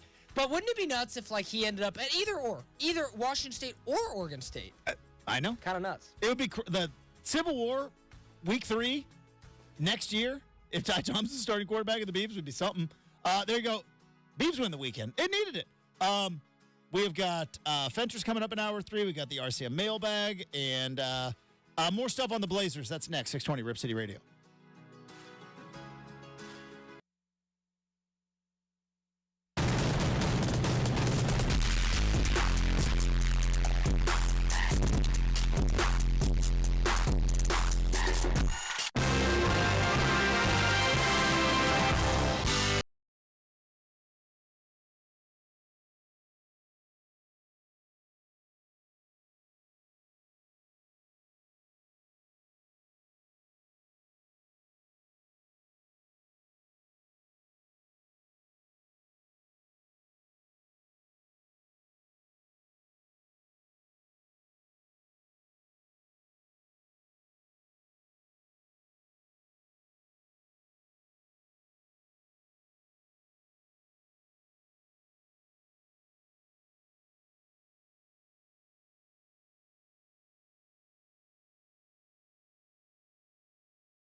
news you need to know. From the Goldberg-Jones Sports Desk, your 620 Rip City Radio headlines. Goldberg-Jones. Call 1-800-DIVORCE. It is 8 a.m. on a Monday morning. Justin Myers with you. Portland Trail Blazers fall yet again to the Golden State Warriors at Moda Center, 118-114 last night. Steph Curry, though, held without a three-pointer. That snaps a 268-game streak. Last time Steph did not have a three-pointer in a game was 2018. But the Blazers go down to the Golden State Warriors. That's 7 in a row for the Blazers? Somewhere around there?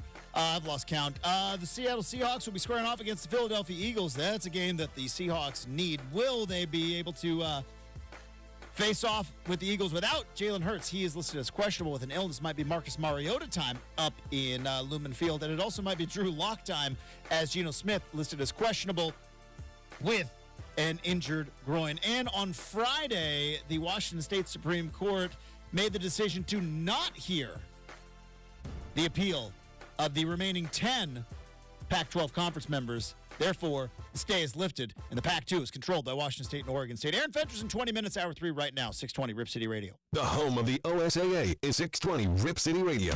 The most transparent show in Portland is Rip City Mornings with Justin Myers, here on 620 Rip City Radio. All right, Aaron Fentress, like I mentioned, is going to be joining us in 20 minutes. We do have an RCM mailbag coming up in 40 minutes. Was that 7 in a row for the Blazers? Do I have that correct? Yeah, I did. That was 7 in a row. It's been a tough sled. Been a tough sled for the Blazers. And I see some fans, and I understand it, because from a fan standpoint, there was some trickery going on. Because you maybe have fooled yourself, and I am one of you. This is why I'm bringing this up. I am not saying I'm better than you. I am saying I am one of you. Where I think a lot of Blazer fans were kind of sold a bill of goods 2 years ago. That was, yeah, COVID's still in our lives. Dame is hurt. This roster was the problem. Neil Olshey has been fired. We have new leadership in the player personnel office. We got to reset this thing. And they tanked away the season. That was 2 years ago. They tanked away the season. And again, I have said with the Blazers, you have to look at what they're doing and not what they're saying. Because for the last 2 years, the Blazers have been doing one thing and have been saying another, right? We're going to put a team around Damian Lillard. Are you? What have you done? What have you done to put a team around Damian Lillard? They didn't do it. Now, they did put a team of young, favorable contracts, economical decisions, ultimately that led to the trading away of Damian Lillard this summer. But I think we were all kind of sold a bill of goods 2 years ago that, okay, we're going to eat this broccoli that is the tank. Don't want to do it. But maybe at that time, I think some Blazer fans were like, finally, we're doing it. Tank away the season, make some trades, trade away CJ, trade away Powell and Covington, right? And it was like, all right, there it is. There's the reset. Dame's going to go off and get healthy. The Blazers are going to trade away these assets. They're going to get back maybe something, and then in the summer, boom, now they're going to go to work, right? Well, that didn't quite happen. And while Dame came back and was playing at an all-star level and was nearly the scoring champion, last year was once again yet another failure and yet another tank and yet another fire sale come the trade deadline. Trading away Josh Hart, who else did they trade away last year at the trade deadline? Was it just Josh Hart? Yeah. But had to trade him away. Shut down Ant. Shut down Dame. Calf injury that... Like, we need these ping pong balls. And I think we all kind of got distracted by that big 7'4" French guy, right? Because it was like, hey, the Blazers could either try to make the play-in, get into the first round, get swept in 4 games, and be back to square one, or let's tank this one away again, maybe lose all these games. And maybe the ping pong balls will bounce the Blazers' way, and we'll get that big old French guy. Well, didn't get the first pick, but got the third pick, and then they were like, hey, here we are. We're building. We're actually sitting, this is day one of the rebuild. Here's the problem with the Blazers. And again, I'm going to make the same analogy I made about an hour ago. Because I watch a lot of HGTV. Love HGTV. Maybe that's my, I hate new music and I like watching house shows, right? That's my welcome to your 40s moment. And they have these renos, and you reno this house, and sometimes they rip it down to the studs. Sometimes it's just, a little cosmetic upgrade. The Blazers were ripped down to the studs. And usually when you see these demos happen on HGTV, because it's a TV show, very rarely does everything go smoothly. They're ripping out a wall. Is that load bearing? Oh, we got to get it. That's going to cost us some money. That's where the Blazers are at right now. Because I think we all thought 2 years ago it was going to be a real quick Band-Aid to rip off. Yeah, this is going to stink for 3 months, right? January, February, March is going to stink. We're going to suck it up, get through it. CJ Elabay is going to play a lot of minutes. But we're going to get through it. And once you get away with these, Brendan, how often did you and I talk about get out of these bloated contracts, right? Revamp this roster. Let's find some guys that can play some defense, and let's build a team around Damian Lillard. And everybody thought, like, all right, that was the reset. And the next year it happened. And here we are in year 3. But the process of a rebuild has been delayed 2 years, for lack of a better term, based off of politeness. Nobody wanted to trade away Dame. Nobody wanted to. I understand why. Whether it was politeness or whether it was fear. Nobody wanted to be the bad guy. Dame didn't want to request the trade. He ultimately did and then tried to rescind it. I don't think Joe Cronin wanted to be the GM to trade away Damian Lillard, especially if he goes off and wins an NBA championship this year and this rebuild doesn't work, then guess what? You're going to be out of a job. But they tried to kind of walk with both, straddle that line, which is we've got a superstar, let's build around him, but we also need to go young and develop young talent. And you get right here, which is a complete rebuild and a complete gut job, which is where they are right now, and there's potential. Brendan threw out some statistics, right? They're 15th in, perimeter defense? They dipped total defense? Total defense. Defense. They dipped a little with last night's performance. I was going into the 118 night. points. But it's so close. And 131 by the Mavericks probably didn't help on Saturday either. 0.2 of points is the difference between 17th where they are and 12th. But they're not below 25. No. Oh, where God, they've been for the last. Very easily top 20 right now, Justin. And again, going back to what you and I said, lose differently. Well, we know they've got some young offensive pieces that are going to get better as time goes. Mm-hmm. If you can state to them very early in their careers, like you are right now, how important defense is, which is not different time, different organization. Justin, not Terry Stotts, nobody was sitting there telling Dame and CJ and Nurk, hey, defend and we'll win. Nobody was saying that, and not saying they should have. No, because they were winning a lot of games, not but defending. It was different. Now you're building with hey, we're going to play good defense. The offense will come. Eventually, the mistakes that happen with having a 19-year-old and a 20-year-old, and Kamara, I think he's 22. So DA's 25. Yeah, I mean, you said it best yourself. 25. DeAndre Ayton should be a little better than we could sit and nitpick, right? Could he call a timeout? Did Chauncey Billups want him to call a timeout? I don't know. Did they want the Warriors to set their defense? You can always but I think most of the time in the NBA, you get a missed free throw with that much time left. You would rather advance the ball, right, than try to drive the land on their heels. Either way, it doesn't matter because this is big picture talk right now. And we could nitpick all the little things, but the big picture talk is I think it comes down to the frustration of the fan base, which is the fans are 3 years into this thinking it was going to be a one-year deal. Do you know what I mean? Again, go back to the home analogy. We were told this is going to be an easy fix. We got to fix, we got to get the backyard. We got to shore up the foundation. And then you get into the walls and you're like, this is way worse than we thought. which is what I think kind of Joe Cronin, maybe he knew all along but didn't want to say it, but that's where I think the fan base gets a little bit frustrated because you got a 7-game losing streak, and I like this team. There's not, like, they play hard, and that's only going to last for so long. At some point, we got to treat these guys like NBA players. We got to treat them like professionals, and can't make silly mistakes. But at this point in time, like, that's how low the bar was.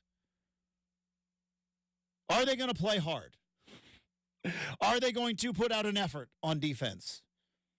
Well, the effort's there. The team is responding to Chauncey Billups. Problem is the execution's not there, and that's its talent gap.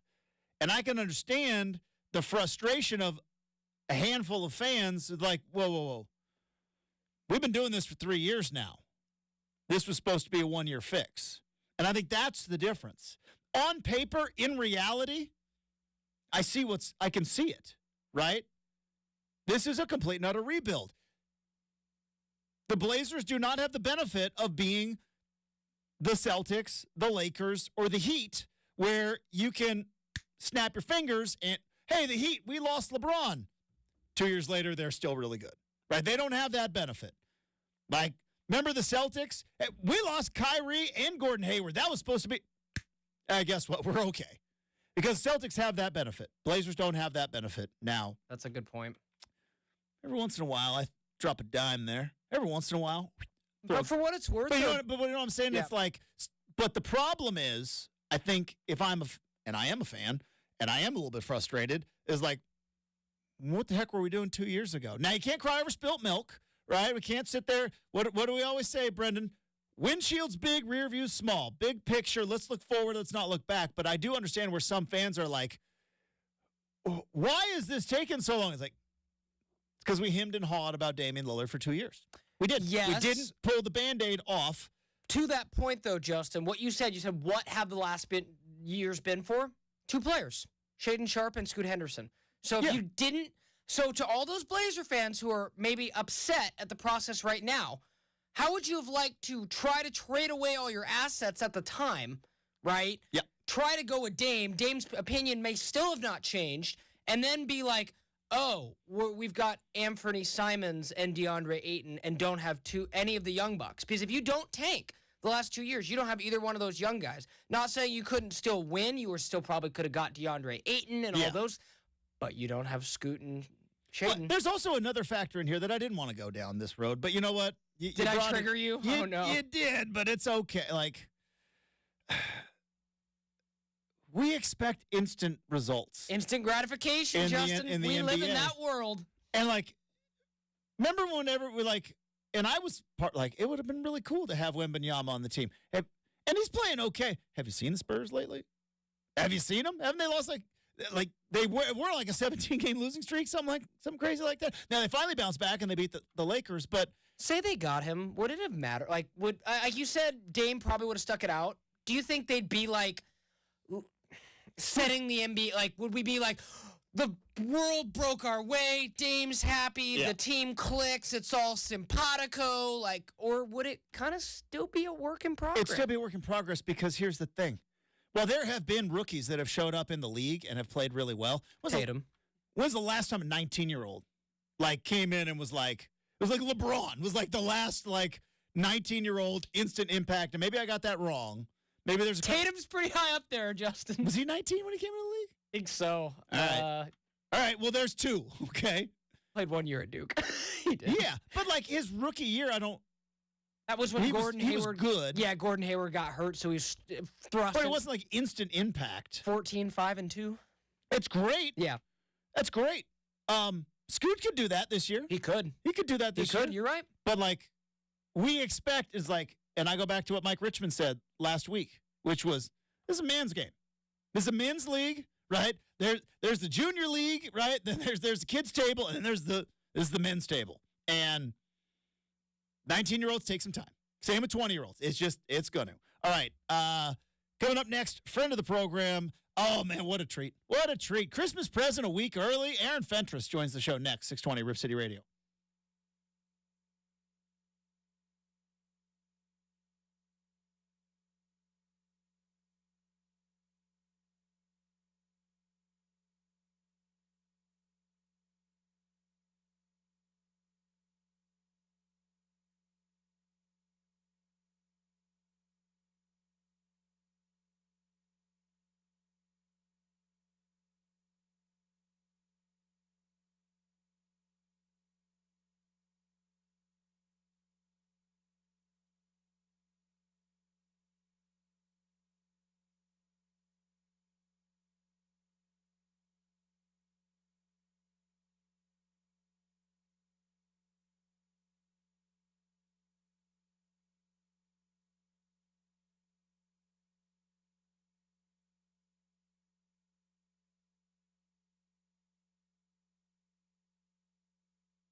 All right, hopefully in the next couple of minutes, Aaron Fentress is going to be joining the program. We will continue to effort.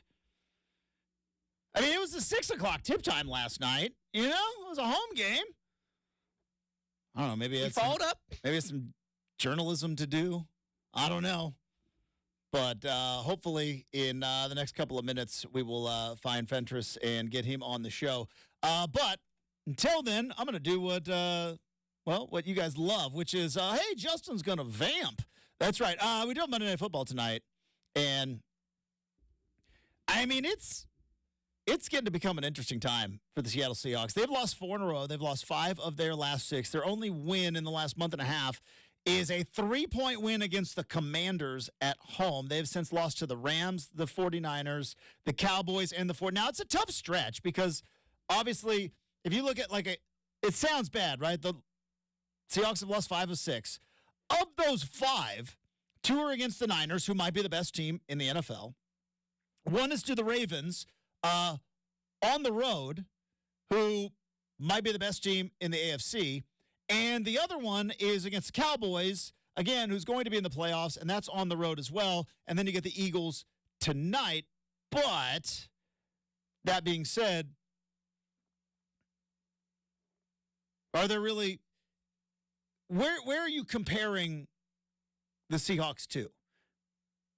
Because realistically, in reality, they're a team that would have been right there in the middle as maybe the 6th or the 7th seed in the NFC. They're not built like the 49ers. Nobody is.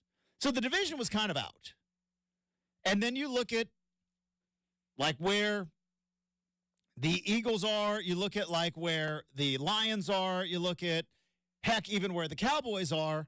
And I think that's maybe where some Seahawk fans probably get a little bit frustrated, where it's all right, you got the gap year post Russell.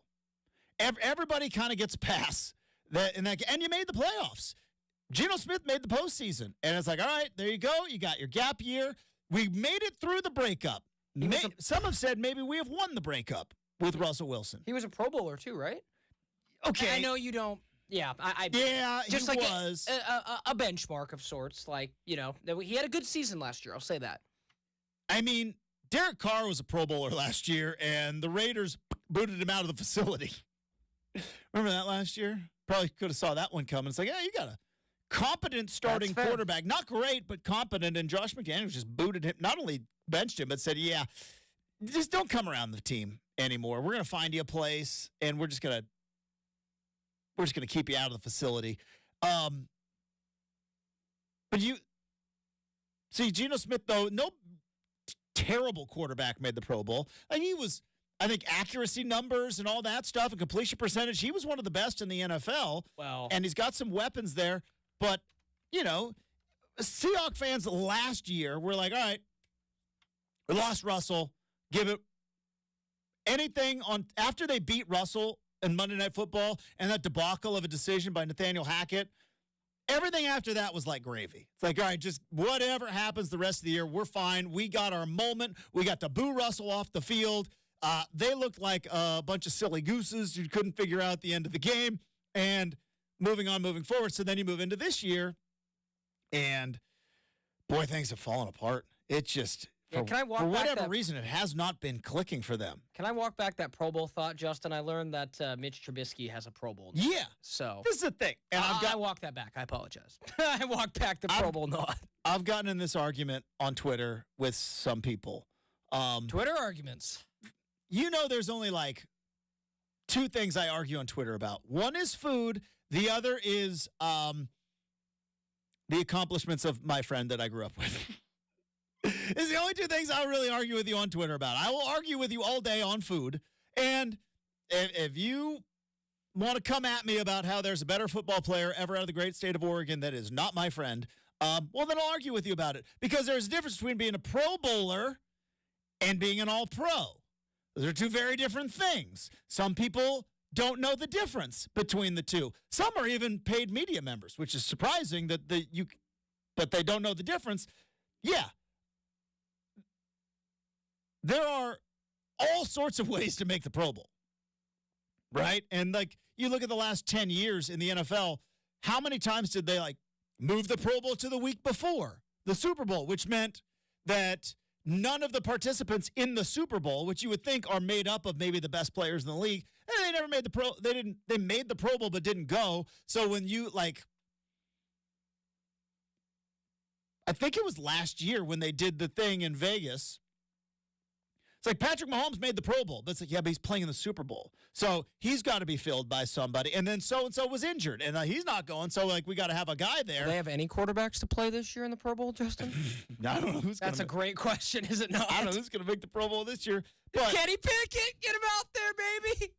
we got to keep Kenny healthy. We're moving to next year. We got to keep Kenny healthy. Justin's like, no, shut it down. Shut it down. Shut it down now. I don't want to turn this into a Steelers segment because I was talking about the Seahawks. We are on the fly here, so, you know. Yeah, we had some other things to talk about, but Fentress put his phone off. It happens. But I was all in on, like, hey, the Steelers were 7-7, and it's like, or 7-6 going into the game against the Colts. It was like, you know, they can get that win, and they 13-0. Saturday. Suck it, Minshew. Here we go. It's 13-0. And I'm like, in my head, I'm like, all right, you get to 8 wins. You know, you got that game against the Seahawks. Like, you could, New Year's Eve, that's not going to be easy, but it's the Seahawks. They kind of are falling apart. Like, maybe you find a way to win, and you get to 9 wins. You keep the streak from Mike Tomlin winning record alive, and maybe you make the wild card. Maybe you don't. But Kenny Pickett's going to get help. And then it fell apart. And at that point, I'm just like, shut it down. Just shut it down. And I wonder if, like, Will they keep the streak? I don't know. At this point, I just don't know. Because what, are they 7-7 right now? They have to win 2 more games of the next 3 to be able to keep that streak alive. They've got the Bengals, at the Seahawks, at the Ravens. Now, here's the thing. The Ravens might be shutting it down by then. So A good point. You might have the Ravens shutting it down by then. Seahawks, I mean, if Geno's still hurt, that's a game. We don't know what the Seahawks are going to be tonight or the rest of the season. Here's the deal. The Steelers still keep rolling out Mitch Trubisky. They ain't going to win. They ain't going to be. As sad as it is to say, the Steelers at home against the Bengals, like, the matchup is Jake Browning is so much better. Jake Browning, undrafted guy, versus Mitch Trubisky, first rounder. And it's like Browning is just such a better matchup. But point being is, let's go back to the Seahawks. So the Seahawks are 6-7 right now, and if they lose this game, which currently, what's the line? They are 3.5-point dogs at home, which is not a crazy number, which is a bit surprising, I guess, when you got a 6-7 team going up against Philadelphia, who, what are they, 10-3? I think they are. Yeah, 10-3 for Philly. So 10-3 against Philly, but Jalen Hurts is sick. It's in Seattle. It's a Monday night game. This is the last stand, I think, for the Seahawks. Seahawks don't win this game, pack it in. You're 6-9. You're not going to have a winning record. The Rams have kind of won enough games to kind of put you on the outside looking in. And at what point, because you've got, after tonight for the Seahawks, you've got 3 winnable games. You're at Tennessee. Didn't Levis got hurt, right? I think Will Levis got hurt. Yes. I know that, like, Tannehill played. And yes, he did get hurt. Yep. MRI to come. Not good. So So you got Will Levis. My God, you got Mitch Trubisky. Or not Will Levis, but you got Tannehill, Mitch Trubisky, and then Cardinals, who are 3-11 right now and have kind of tanked the season. I'm going to do a late, 1 hour late make or miss, Justin. Kind of Mine as well. Fentress didn't answer the phone. On the fly. This is the most unlucky year for quarterback health, maybe ever. I know we kind of every year like get recency bias and go, all the injuries. But, Justin, like, it's actually insane how many quarterbacks have either had season-ending injuries or just, like, missed time for any reason. All right, so let's Let's analyze this. That's a very good topic. Let's analyze this real quick. Because I think part of it is exactly what you were saying. It's just unlucky. Aaron Rodgers, let's see, Deshaun Watson, Jake Browning. I'm talking about guys that are lost for the year. Anthony Richardson. Let's see, Justin Herbert. Can he pick it out for the year? He come back? I don't know if he's out for the year or not. He had surgery on the ankle, but it was one of those. They do a thing now where you used to be a high ankle sprain 6 weeks, and now there's like a surgery you can get to like basically bring that number down to 4. But are they even going to be in the mix? But for guys that we know are done for the season, can we throw Jimmy G in there for lack of performance? No, can't do that. But continuing on, Danny Dimes. You've got Kirk Cousins, Matthew Stafford for a big part of the year. Yeah. So there you go. But like, those are the surgery done for the year.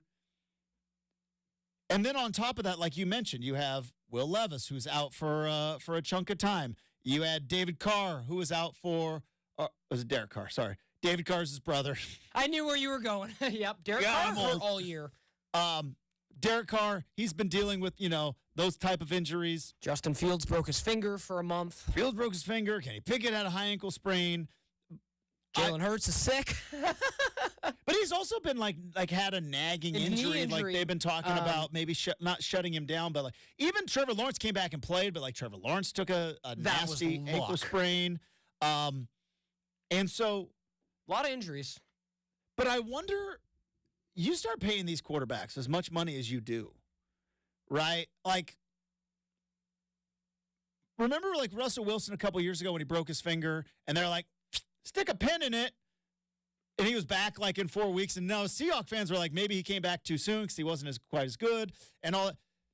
Whereas like Justin Herbert breaks his finger, I don't know if he can throw with it or not, but I think the Chargers were like, we're firing Brandon Staley. Just go get surgery. The way like the NBA has kind of gotten to a point where it's like, hey, any kind of significant injury of a guy who's making a lot of money, it is shut it down, moving on, moving forward. And I wonder if we're going to get to that with like quarterbacks. You start paying these guys $40, $50 million a year, and we're not rushing you back. We'll play with a backup and we'll deal with that, but we got to protect our multi-million-dollar investment. I think there's some of that. And then I think of like, there's just some bad luck. Like I wonder, and again, I'm not a doctor. That goes without saying. But you think about like Joe Burrow's injury, right? He tried to play with the wrist, and then he couldn't. And then finally they were like, no, surgery in the season, fix it. I wonder if like 4 years ago, not somebody with that injury, like, hey, can you tape it up? Can we get you out there? Can we try to make it to the end of the season? Like they did with Baker Mayfield. Remember Baker Mayfield needed surgery on his shoulder, and they're like, can you just get to the end of the season? And then we're going to trade you, by the way. Yeah, because he was on the last leg of his contract. Joe Burrow is in the middle of a multi-million-dollar contract, tens of millions of dollars. And so they're like, no, get the surgery, heal it up. We'll get to you next year. Little did they know Jake Browning was going to be throwing dimes left and right. It's just fascinating to me that you had this many, and Justin pointed out perfectly too, this many expensive quarterbacks get hurt. And not to say that like it means less if they make less and get hurt. An injury sucks no matter what. But again, like you said, Justin, if you were to add up the millions of dollars that's on IR right now between Herbert, Burrow, Danny Dimes. I mean, are we up to $1 billion yet? Aaron Rodgers. Yeah, I think we haven't even got Aaron Rodgers yet. We're probably up to $1 billion. So, like, in total, like, maybe not Rodgers for total contract value. Danny Dimes $40 million a year for several. Like, I think it's like 300 for him. Yeah, 300 for Herbert, 300 for Burrow. I mean, Justin, that's like $1 billion on IR. Like, you can't control it, but those are the things that like. Deshaun Watson. That's true, too. We're way over $1 billion now. Oh, yeah. How did I forget he's the highest paid quarterback in the NFL? Because you don't like Deshaun Watson, and once he went away, you were like, I don't want to think about him again, which you're not wrong, but Yeah. forgot about that guy. God, he's highly paid. God, he's highly paid. That's Just- over $1 billion right He there. is highly paid. But yes, you're right. Over $1 billion. And I tell you, like, that is they can't control it, but that is the thing that drives Roger Goodell and his cronies crazy. The fact that much star power Well, and now is not making them money Yes. on Sundays. And now you're seeing it, though, and I wonder if we're going to see kind of a resurgence. I think a lot of GMs for a long, long time were very scared to have any kind of competent backup.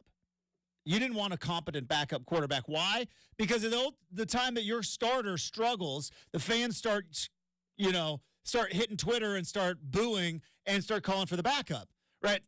Now, and that's how you get Easton Stick as you know what I mean? Accurate. Like, that's how you get guys like Aiden O'Connell as your backup, because it's like, well, we can't have anybody competent behind Jimmy G because he's going to throw some picks. We don't want. So I think there was a lot of GMs afraid. Like, I think RG3 was on X the other day going like, how is Cam Newton not in the league? And it's like, I understand I'm not saying it's right, but I know why. It's because can Cam Newton be a backup sitting there? And Also, if probably Derek, not now. like Jameis Winston. Jameis Winston is a backup and former number 1 overall pick, and there's still people in New Orleans who are like, why isn't Jameis getting a run? It's like, because he throws away a lot of picks. It's true. But I don't think that talent level is there, so I think it's so much easier to have Easton Stick as your backup, or who is it that like Case Keenum? Case Keenum played. Forgot he was still in the league. Like, you get those guys. compared to like a Gardner Minshew behind Anthony Richardson, Yeah. who you're like, this dude's won some games in the league. There was a time when two different teams were like, yeah, let's run him out there and see what he can do. You know, And so I think GMs are, but now that these injuries are piling up, like, are you going to have to start investing in backup quarterbacks again? Because nobody is. Nobody, and probably shouldn't be until this year.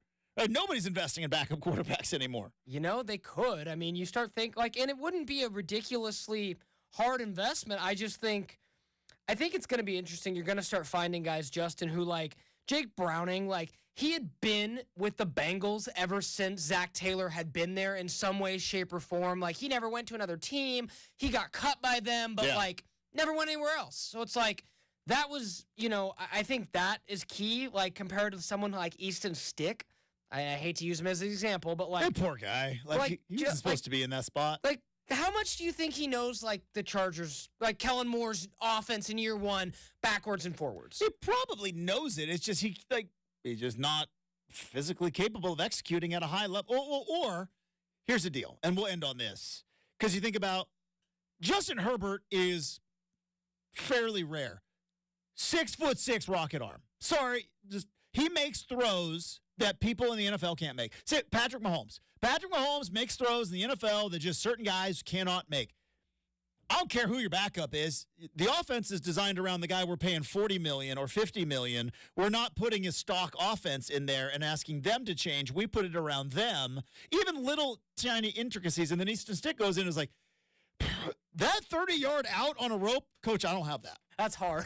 I don't have that in my arm. That's Herbert like, does, but his arm's got a broken finger at the end of it. I don't have that throw. So do you think Brandon Staley was going out there pulling the assistant coach in Moneyball, telling Easton Stick, it's not that hard? It's just incredible. real quick. Just, like Justin does it. Like, he's 6'6" rocket arm. It's incredibly hard. It's incredibly hard. All right.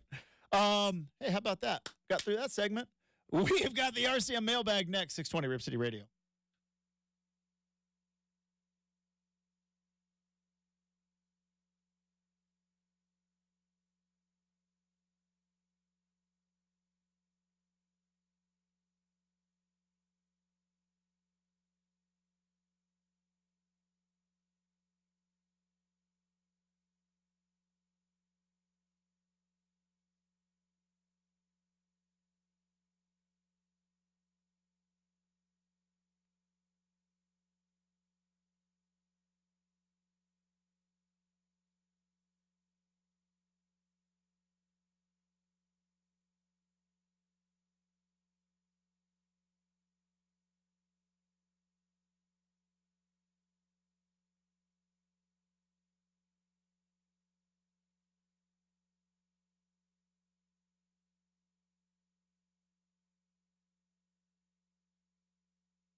It's time for the RCM mailbag. With any question, any topic, Justin can't duck the tough question. What do we have first? Justin, before we open up the mailbag, gotta give a shout out to our YouTube chat audience that throws out. I went with a Max Coffee Monday, and I was like, not a bad way to make Max Coffee Monday. Yeah, I kind of like that, man. Like, go hard on Monday. Probably gonna make the Monday blues a little better for you. Well, I've got a pretty strict coffee regimen each and every day, and I have honed this regiment based off of bad decisions in the past. And I know the exact amount of coffee that I should have pre-show, middle show, and it's probably more than most people have anyways, but I don't know if I should have one drop more than I already have. But if I want to get you all jacked up on a Monday, I'm all for it. Yeah, no, I just saw that, and I saw... Little Max Coffee Monday. Yeah, I kind of like it, man. It rolls right off the We tongue. could just take every day and maybe turn that into like whatever coffee day that's going to be. Just Max Coffee Tuesday, just keep going side by side, man. I love it. But, yeah, figured you'd enjoy that. Let's go ahead and open up the mailbag, Justin. We're still sticking in the Christmas theme for the rest of the month. We've tallied together some nice Christmas mailbag questions. Let's go ahead and open up with this, Justin. What is the most memorable present you've received during a Secret Santa, if you can remember? All right. I don't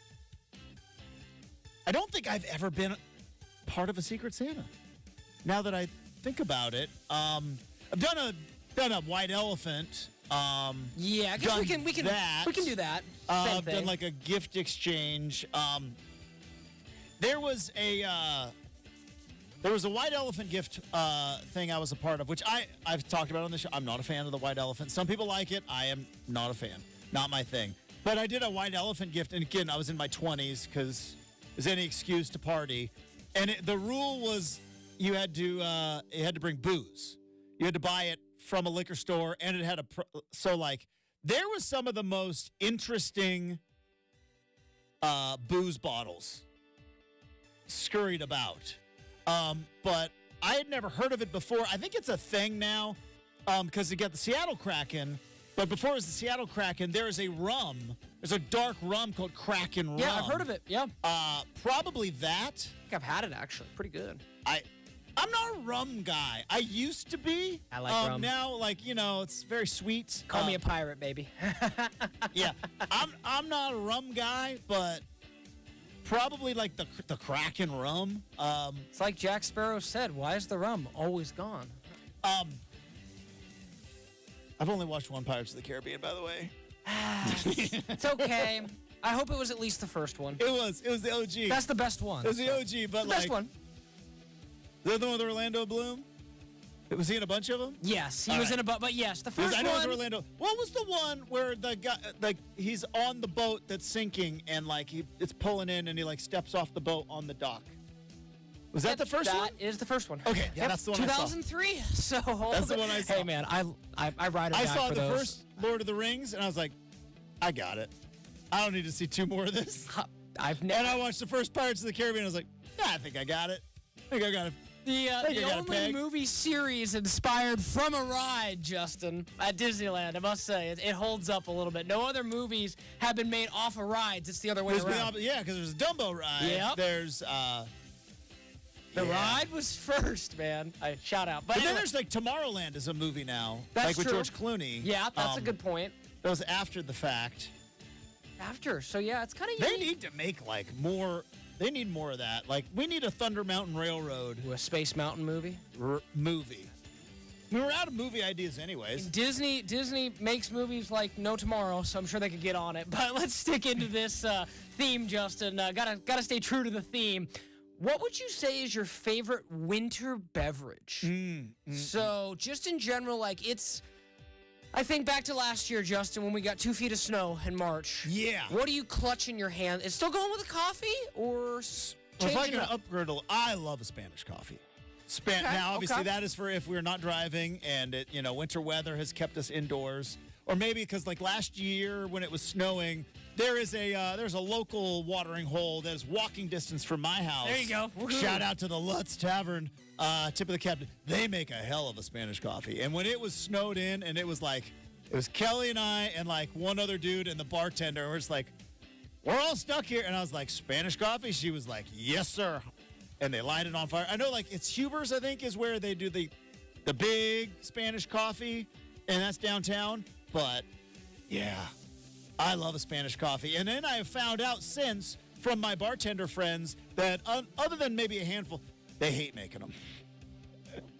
They hate making them. It's like, God, just every time you order a Spanish coffee, you just got to light it on fire. I was like, sorry, I love them. They're delicious. It's like that. It's my favorite. That's.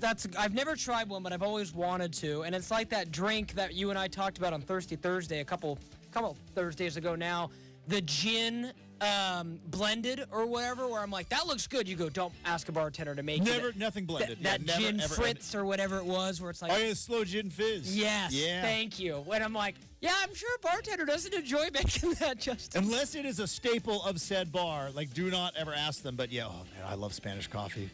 It's so good. I don't know, maybe I don't know what's going on in Spain, but they are starting their day off on the right foot. Let me tell you. All right, that's going to do it for the big show. We're going to catch up with Fentress later on in the week. Big thanks to super producer Brendan. Thanks to all of you. We are back tomorrow morning, bright and early here on 620 Rip City Radio.